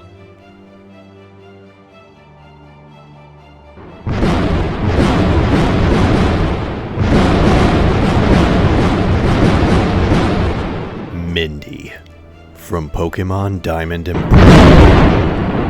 The worst for last, no bones about it. Mindy is a scam artist of blackest heart with no remorse or sorrow for her actions and the ruin that comes of them. We as players are victims of her malice as we enter Snowpoint City bright-eyed and bushy-tailed and are greeted by a seemingly normal young woman who offers to trade us a Haunter for a Medicham. Such a lucky break, one would think, to be given a creature that would then evolve into Gengar, one of the best Pokemon in the Dex. And for a Medicham, which, while decent, seems more than fair for such a prospective gain. We accept, and the trade occurs. But something is wrong. Haunter doesn't evolve. Why? Why doesn't Haunter evolve? It's at this point that Mindy chimes in and reveals her grand design. We've been played. The Haunter she gave us is holding an Everstone, an item that prevents a Pokemon from evolving. Worse still, she taunts us for it. She knows we were expecting a Gengar, and she rubs it in our faces that her Haunter will not evolve. Then she moves on. Off to the next victim, and she'll never remember our names. But I have it on good authority that her crimes extend far beyond this, pervading the greater Pokemon universe and truly earning her a spot in the deepest recesses of Cell Block F. What if I told you that Mindy's scam set in motion a chain reaction that affected the games that came after hers? What if I told you that she didn't just scam us, the player, but others as well, and that those people suffered mental and psychological damages as a result?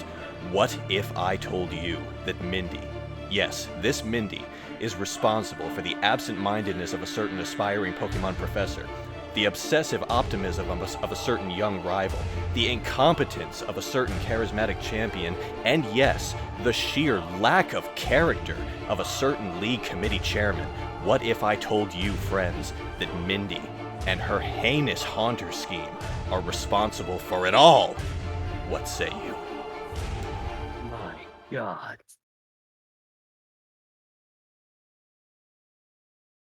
This is a conspiracy levels of shit right here. Hold on a second.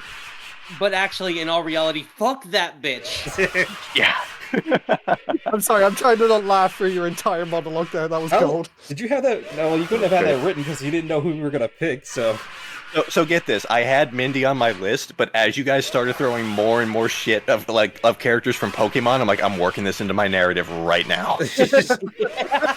Amazing. The plot was developing the whole time. But yeah, no, Mindy, while not an actual character, is a son of a bitch. Worst of the worst. Absolute cinema. My reaction to that. I do have to applaud you for that. I will have to go hard with the editing. I'll go as crazy as I can with that bit. You flatter me, sir. It was well put together. If I can, I'll turn it into a short too. That put a smile on my face. Yeah, but not the Gengars. Not the Gengars. What Gengar? I only yeah. have a Haunter. Yeah, exactly. The minute you said Mindy, I knew who you were talking about, and I'm like, try not to laugh my ass off. It took me a second, then I looked further at the picture, I'm like, oh wait, the Gengar, alright, I see where this is going. As soon as I heard Snowpoint, I was like, oh! Oh, God, son of a bitch. God. But with that, Sam. You know, it's gonna be really hard to top that because that put an absolute smile on my face. That was a good performance. And this is going to absolutely destroy me because this fucking bitch, fucking Shadowheart from Baldur's Gate 3.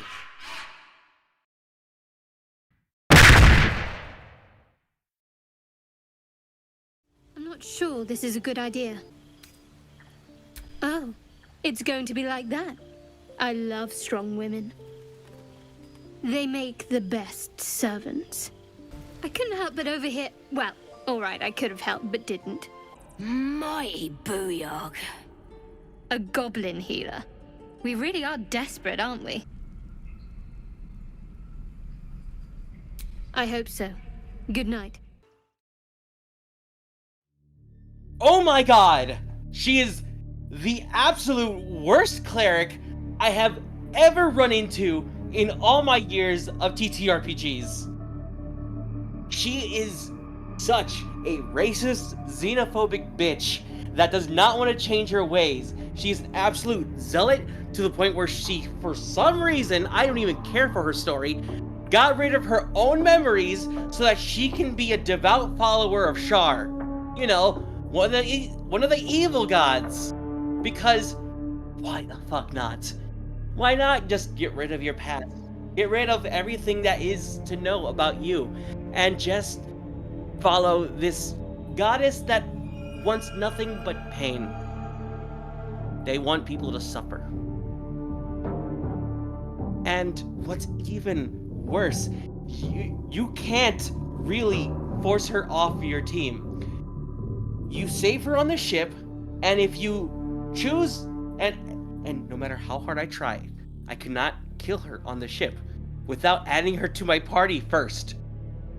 And then if you even just straight up ignore her, she shows up later at a door that you typically go to as part of the natural path. You run into her and she joins your party and she refuses to leave. Spoilers for the end of Act 2. That is until you reach the end of Act 2, go into the, what's it called? Shadowfell. The Shadowfell, and run into this Aasimar, who you're trying to rescue. She's been talked about throughout the entire act as if she's one of the most powerful beings that can help you take down this buckwit of a leader, of a king, I believe. And she even offers to give you a celestial weapon. Cool. What does Shadowheart do when you free her? She defects. She fights against you. And if you're not prepared for it, if you don't know it's coming, every item in her inventory is lost. She will either leave your party or fight you. And if you fight her, you don't get all your items back. I hate this bitch with a passion. This is the most infuriating character. Lae'zel is a better written character than she is. I approve of Lae'zel. Lae'zel's a bitch because she's rough. Shadowheart is a bitch because she's a why bitch. not? Because she's a bitch. And I will not forgive her. I don't care what anyone says about her story. I will not play her story.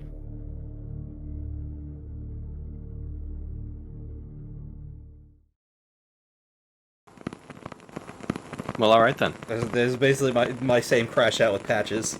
I feel like you and AJ would actually have a lot to talk on about this. She hates Shadowheart too. Oh, good. It's probably a general consensus among people, I would guess, but I haven't played the game yet. Like if you do invest a little bit more like time-wise into like keeping her in your party and doing things that she approves of, she actually does on her of her own accord decide to spare the Aasimar that Sam mentioned, but the undertone of bitch in her personality is there to stay. There is no getting rid of that, no matter how much she grows as a character.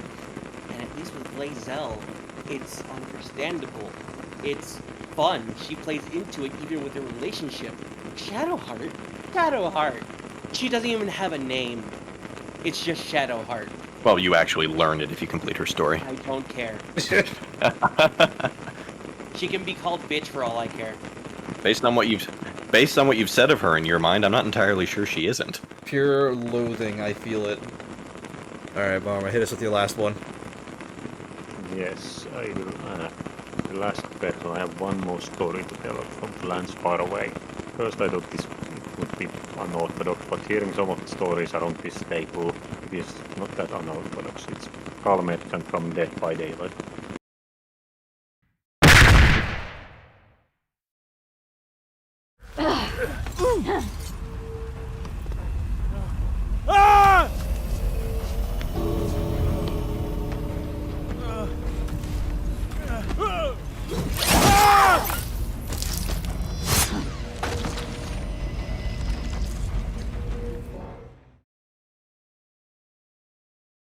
Dead by Daylight is not a story-driven game, it is an asymmetrical horror-themed PvP game where one killer tries to murder 4 survivors. Skull Merchant is a killer.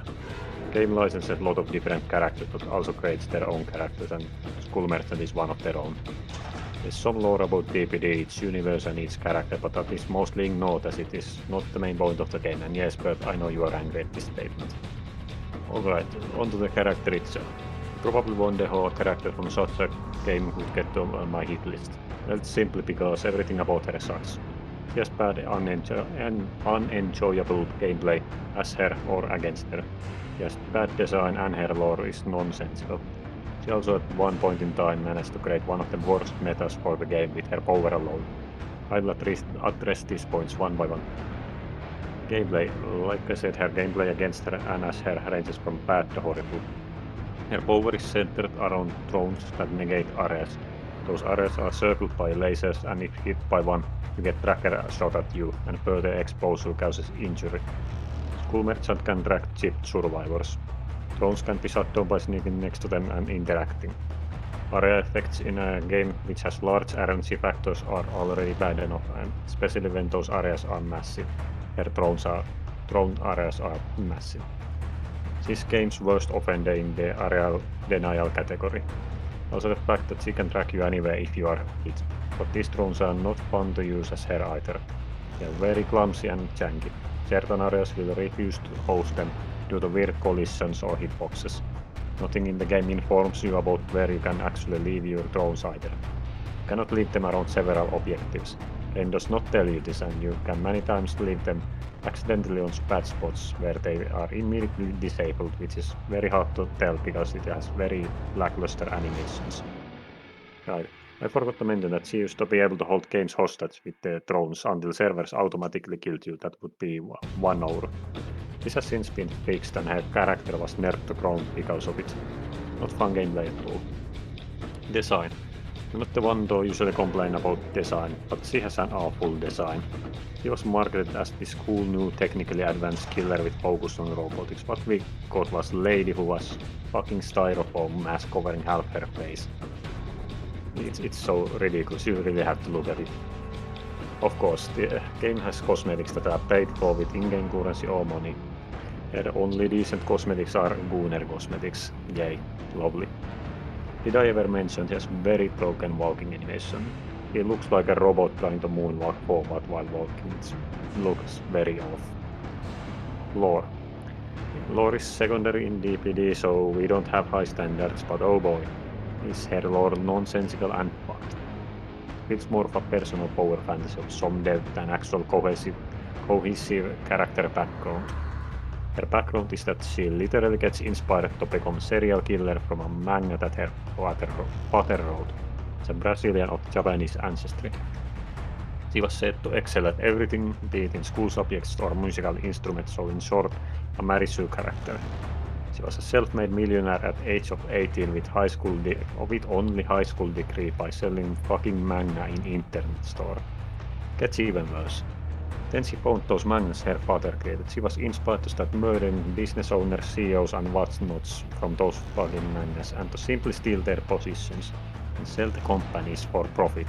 And nobody ever suspected a thing for some whatever fucking reason. Yeah. I was speechless about this when I first stumbled across this law. It really sounds like a child wrote it as power fantasy. So to summarize, bad gameplay, bad design, horrendous law. It's one of the worst backgrounds for any character I have ever read. My eyes bleed. Please send help or I will be dead. By daylight. I rest my case.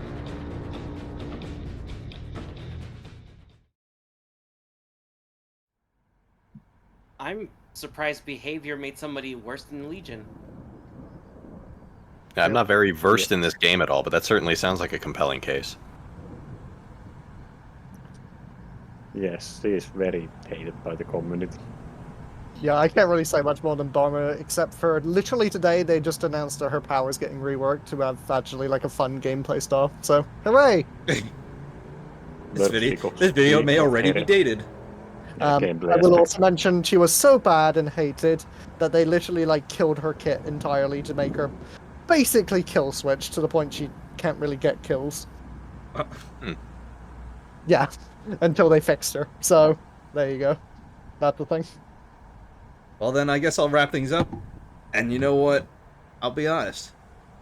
This final character I don't hate as much as some of my previous characters, but I hate what they stand for. And by that I mean I hate what they did in the game with this.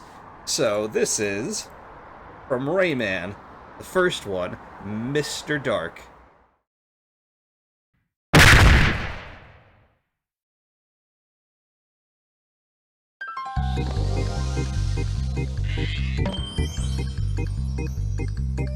Hi, folks! You wanna know what's going on? Let me tell you the story of Rayman! In Rayman's world, nature and people live together in peace. The Great Protoon provides and maintains the harmony and balance in the world. Sorry, folks, this apparently can't last. One fateful day, the evil Mr. Dark steals the Great Protoon and defeats Spatilla the Fairy as she tries to protect it! The Electoons, who used to gravitate around it, lose their natural stability and scatter all over the world! Troublesome, isn't it? And untidy, too. In this now unbalanced world, strange phenomena begin to occur. Freaks and hostile characters appear, capturing every Electoon they can find. They definitely need a hero to save them now! Don't you think? Rayman to the rescue! No problem. Go and free all of the Electoons, Rayman, and bring back the Great Protoon from its mysterious kidnapper. But will the bad guys let him do it?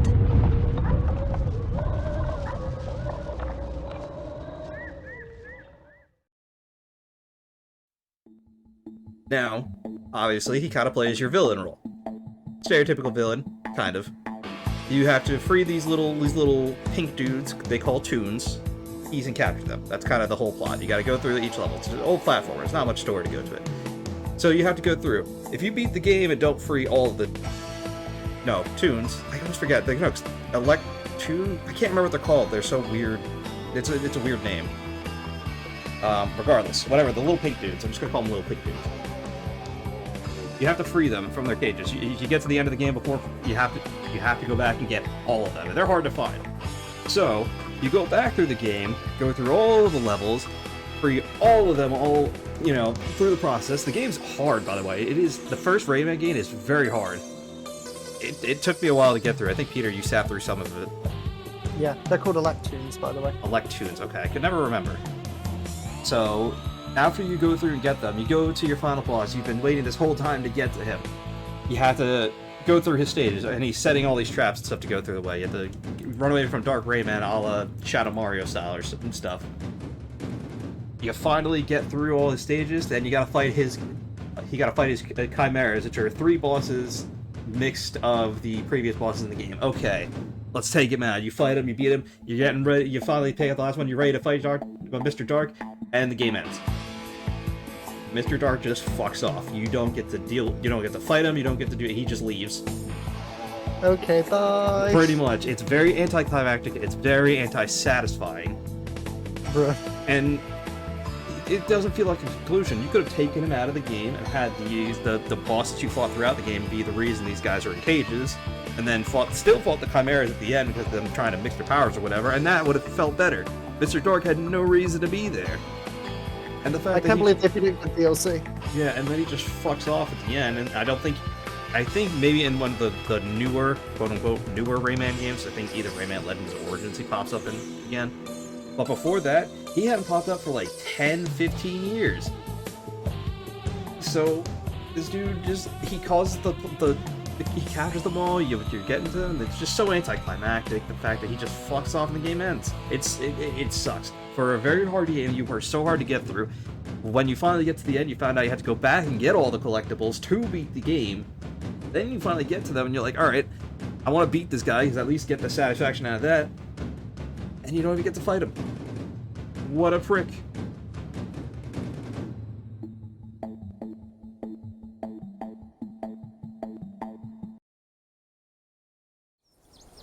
I never expected a game to blue ball people. Yeah, pretty much. That's exactly what happens. I've just looked it up. He appears in Rayman, Rayman Jr., Rayman Designer, English with Rayman, Rayman Game Boy Color, Rayman 3 is a cameo, Rayman Origins is a cameo, and Rayman Mini. Okay, so yeah, so for the GBA version, it's just the GBA version of the first game. And a lot of the other ones are edutainment games. It says here, Mr. Dark was originally meant to return in Rayman Origins, but he was cut from the final game and replaced with the Magician, a secret admirer of his whom he inspired to become a villain. Yeah, so Real. He had more influence on other characters than he did his own goddamn game.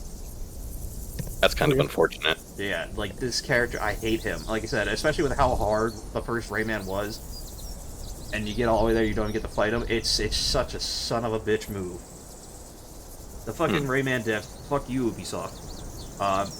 Really hated their players in that first game, I'll tell you that. Dang. But yeah, that's my final character, and the last bit of heat until the ranking system.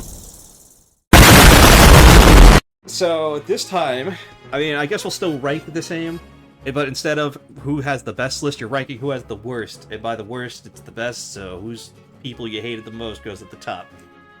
Right. So Peter, who had the best worst, or the worst best? Well, I found myself disagreeing a lot with Sam today. So, as I said, Sonia, I think, is a good character, but stuck in a terrible storyline. So, any issues with her involvement in the plot is only down to the plot, not really the character. Moneybags, yeah, I can agree that's unlikable. You get a W there. You dissed an owl. I can't stand for this. This is not okay. Korux, I mean, it's collectible, but I don't really count them as a character per se. I guess. I don't know, mentally I don't really see them as a character. And from what I've seen of Shadowheart, I like her, but I've only seen glimpses here and there from when Tiff was playing, so... Yeah, I'll give you a proper analysis after I play Baldur's Gate 3. Don't worry, people are allowed to their wrong opinions. Sure. So, yeah. Totaling, you have 3 characters I disagree with, 1 I don't even consider a character, and you insulted an owl. That's not okay. We have to move on. Anyway, Chris, hi there. How you doing? Oh, doing alright. How about That's yourself? Good. Oh, I'm pretty good, you know. The handler I can agree with purely on the basis of her not having a name. That just offends me inherently. I don't have an opinion on Slippy Toad beyond the memes I was making, so there you go. I can agree the creepers are annoying on a gameplay level, but I like them as like an enemy in concept, if that makes sense. Like they're iconic and stuff. Who misspelled it to creeper? I don't have any opinion on your Fire Emblem rep. That's just a blank. And I love what you did with Mindy, as I said during the segment. That was a great little diatribe, and yes, she's very unlikable.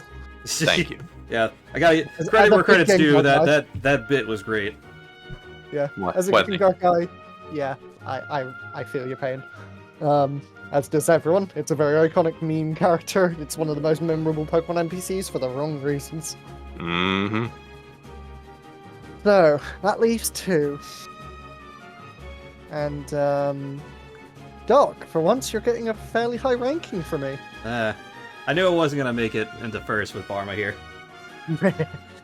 Yeah, so Chairman Rose, obviously, I can completely agree with basically everything you said. He is just a victim of the writing. I think he's probably the character that suffers the most of the writing in that game. Yeah, I personally drafted Leon. Which is why I picked him. I was like, out of all the Gen 8s, I figured someone would, but it was too obvious for me. Like, and again, I don't really. A lot of the problems, again, are more narrative than character. I mean, there is character issues with him, like his choices, but generally they are more narrative issues to me. Yeah. So he didn't really qualify under my conditions.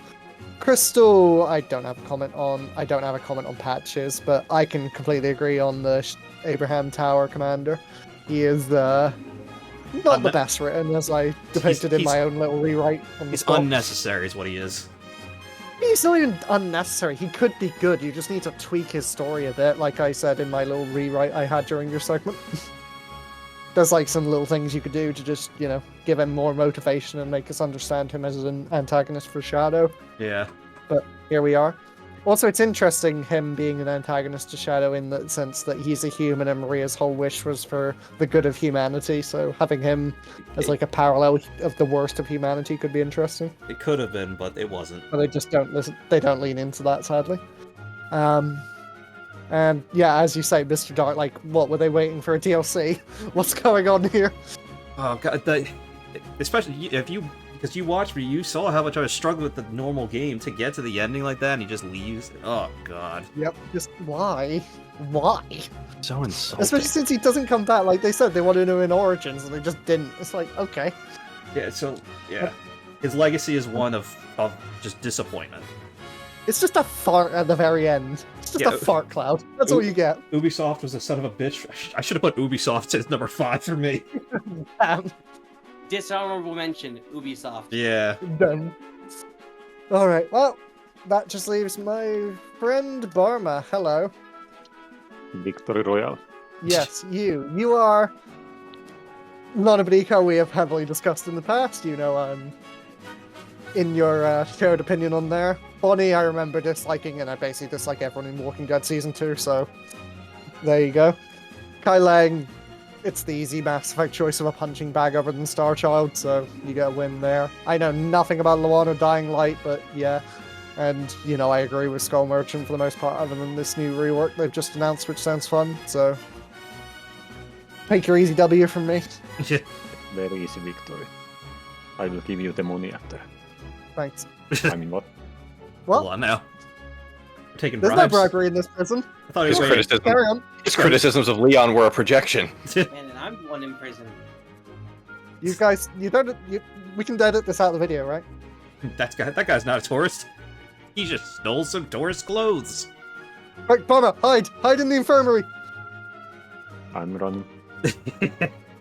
Here, use this convenient hole that I came through earlier. No, wait, he's got a rank still. He's got to wait before he can use that. Anyway, so Chris, now let us know what your opinions on the best, worst, best, worst. Indeed.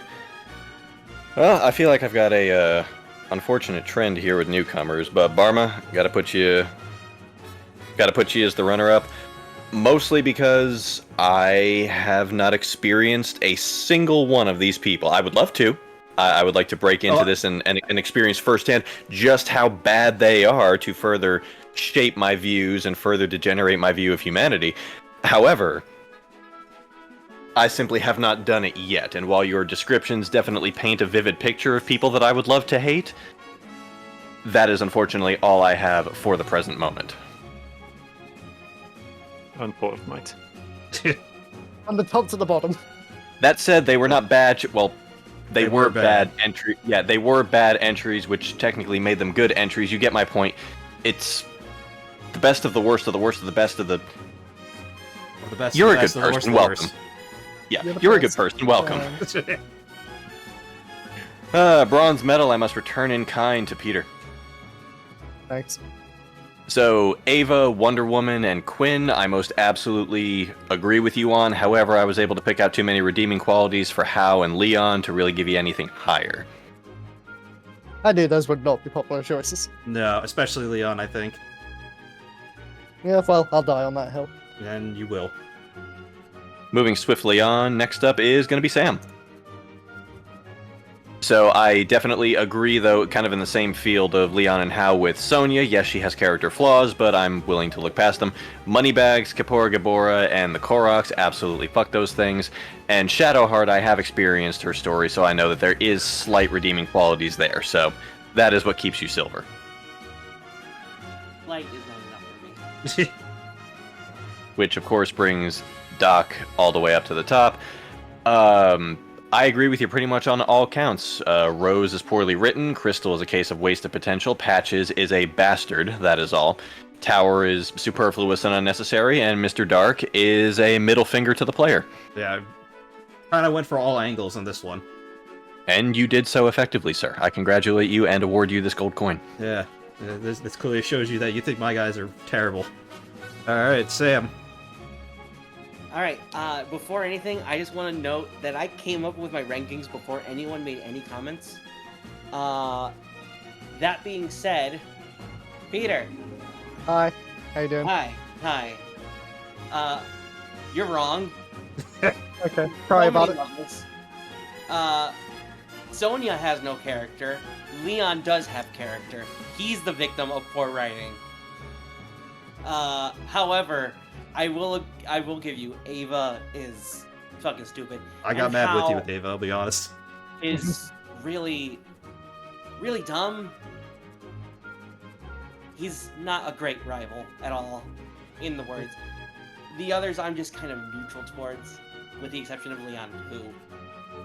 No. You're wrong. No. Well, you're wrong. Next up, we have... the Doctor. Really?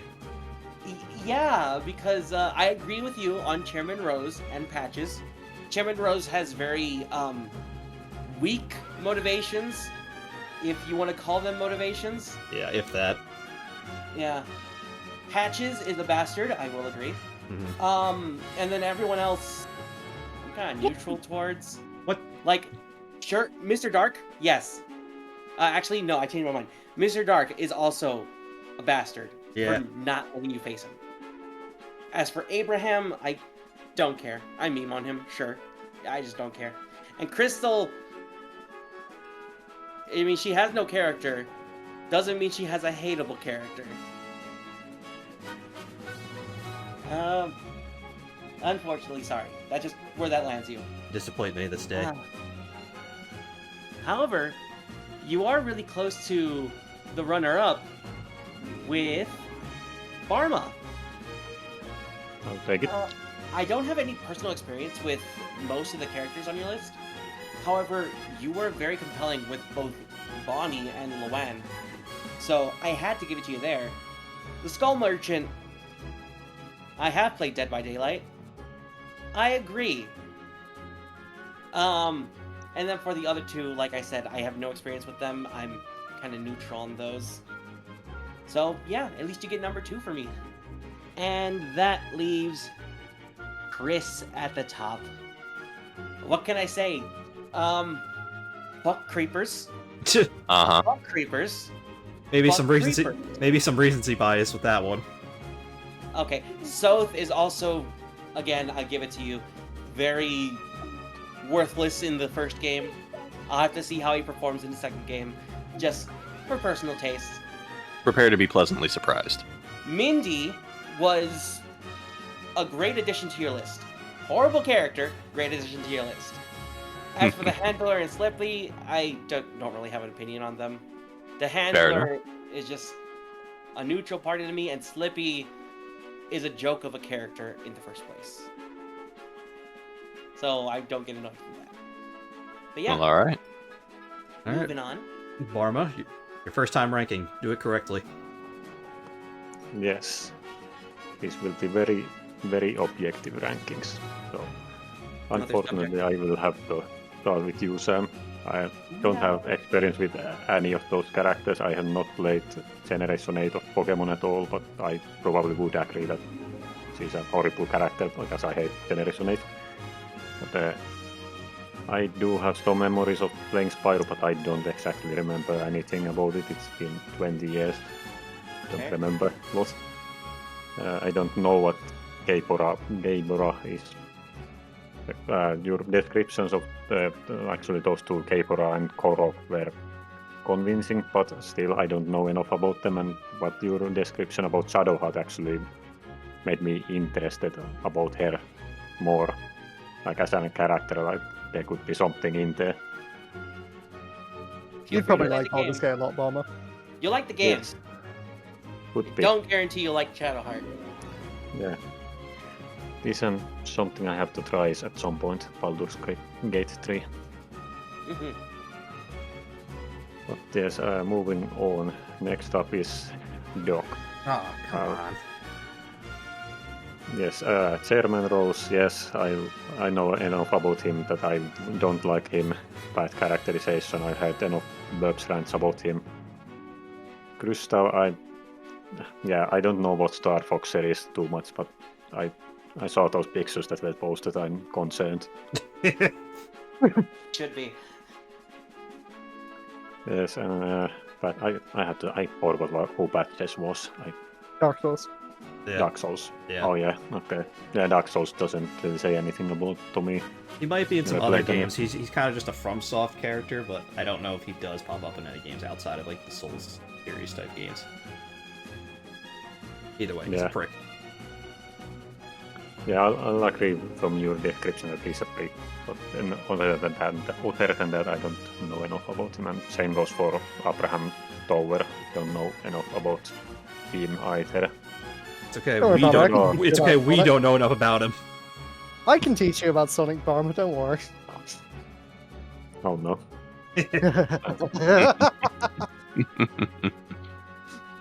Yeah, and Mr. Dark, I do remember him and played some Rayman in very distant past.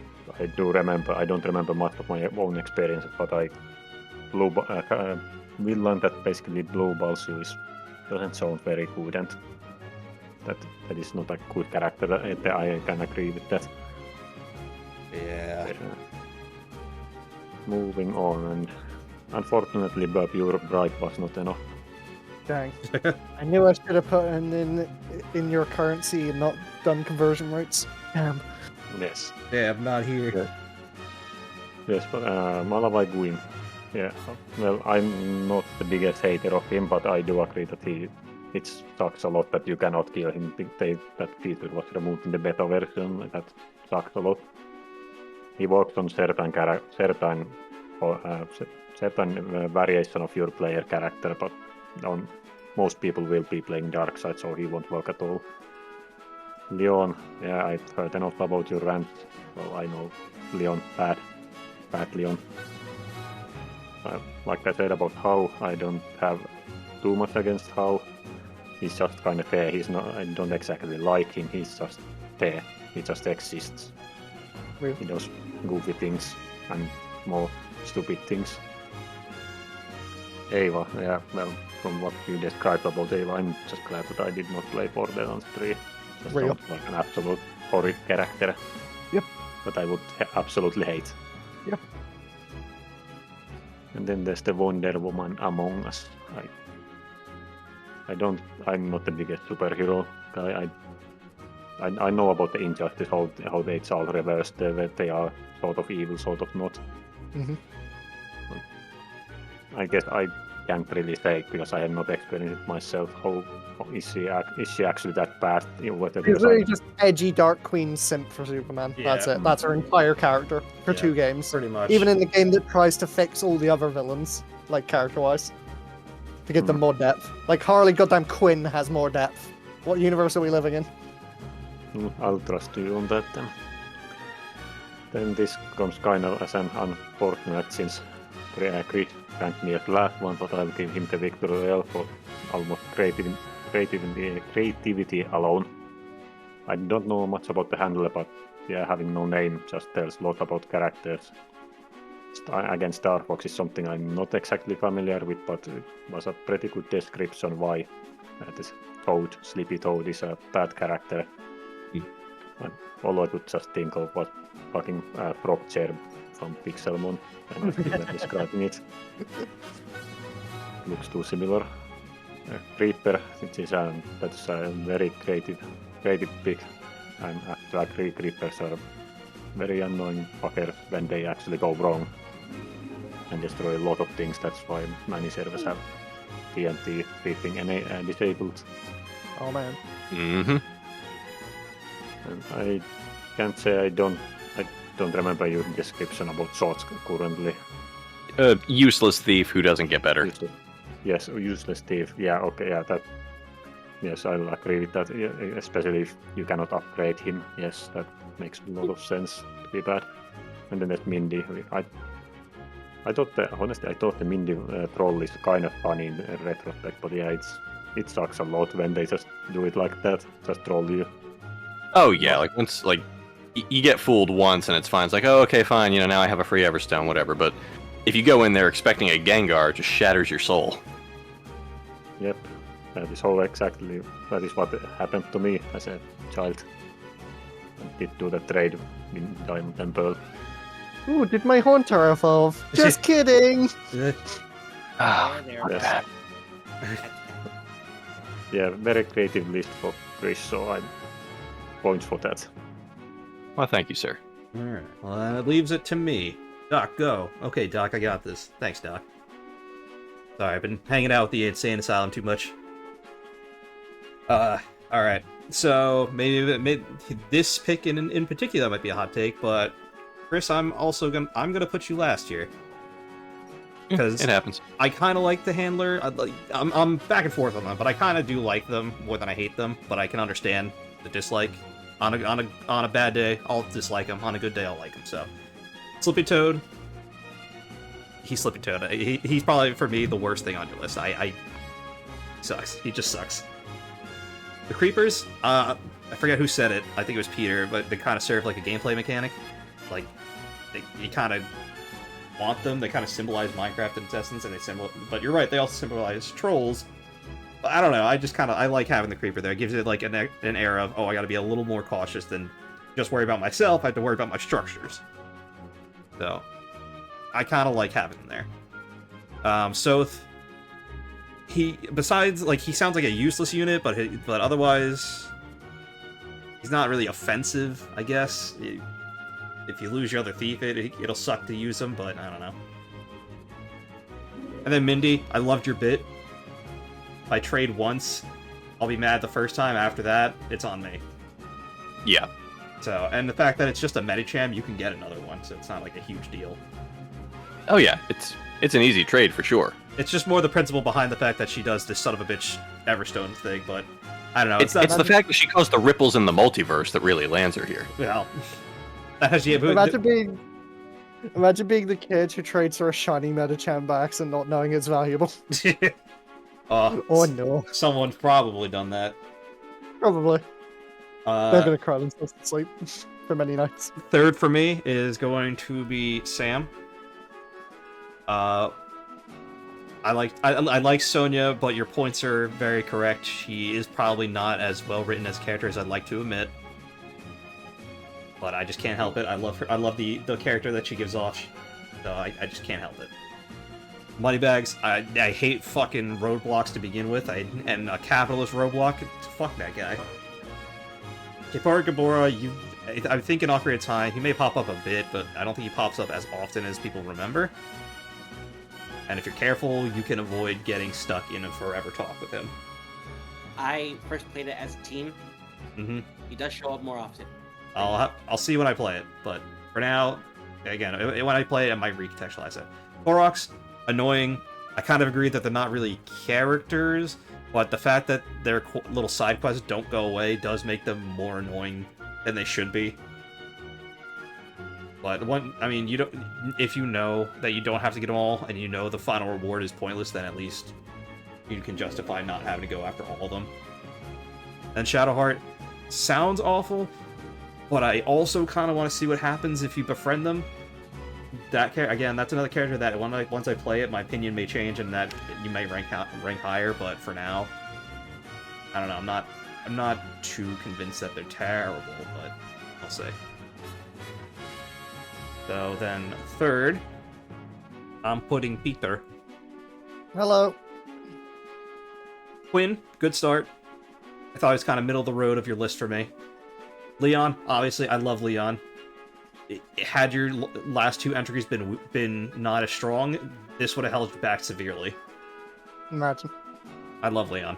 Hao, again, I said it earlier, he's kind of a middle of the road for me rival.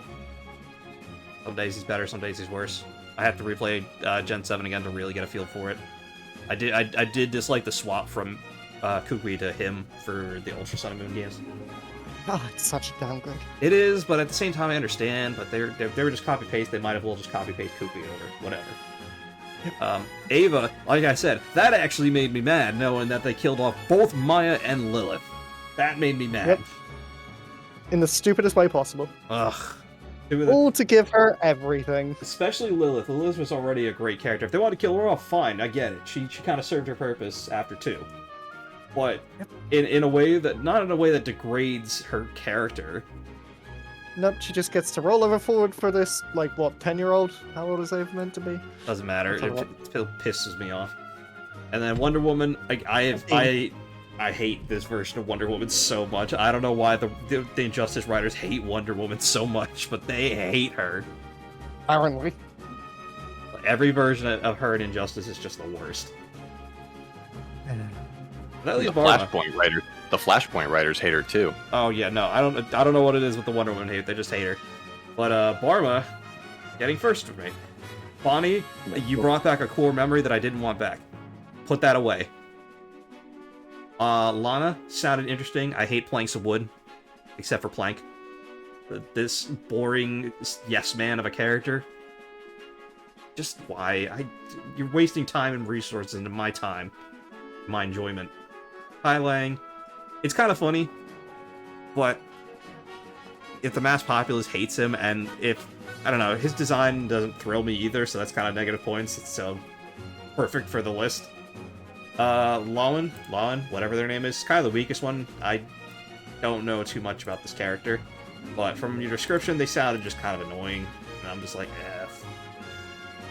And if Dying Light 2 is just bad, then that makes it all the worse. And Skull Merchant, yeah, I really had no opinion on this one. I had nothing. I was just everyone else was strong enough in my opinions for me. So with that, let me do the maths. Indeed, let us see who's the best of the worst at being the worst of the best. Of the best of the best of the worst of the worst. Correct.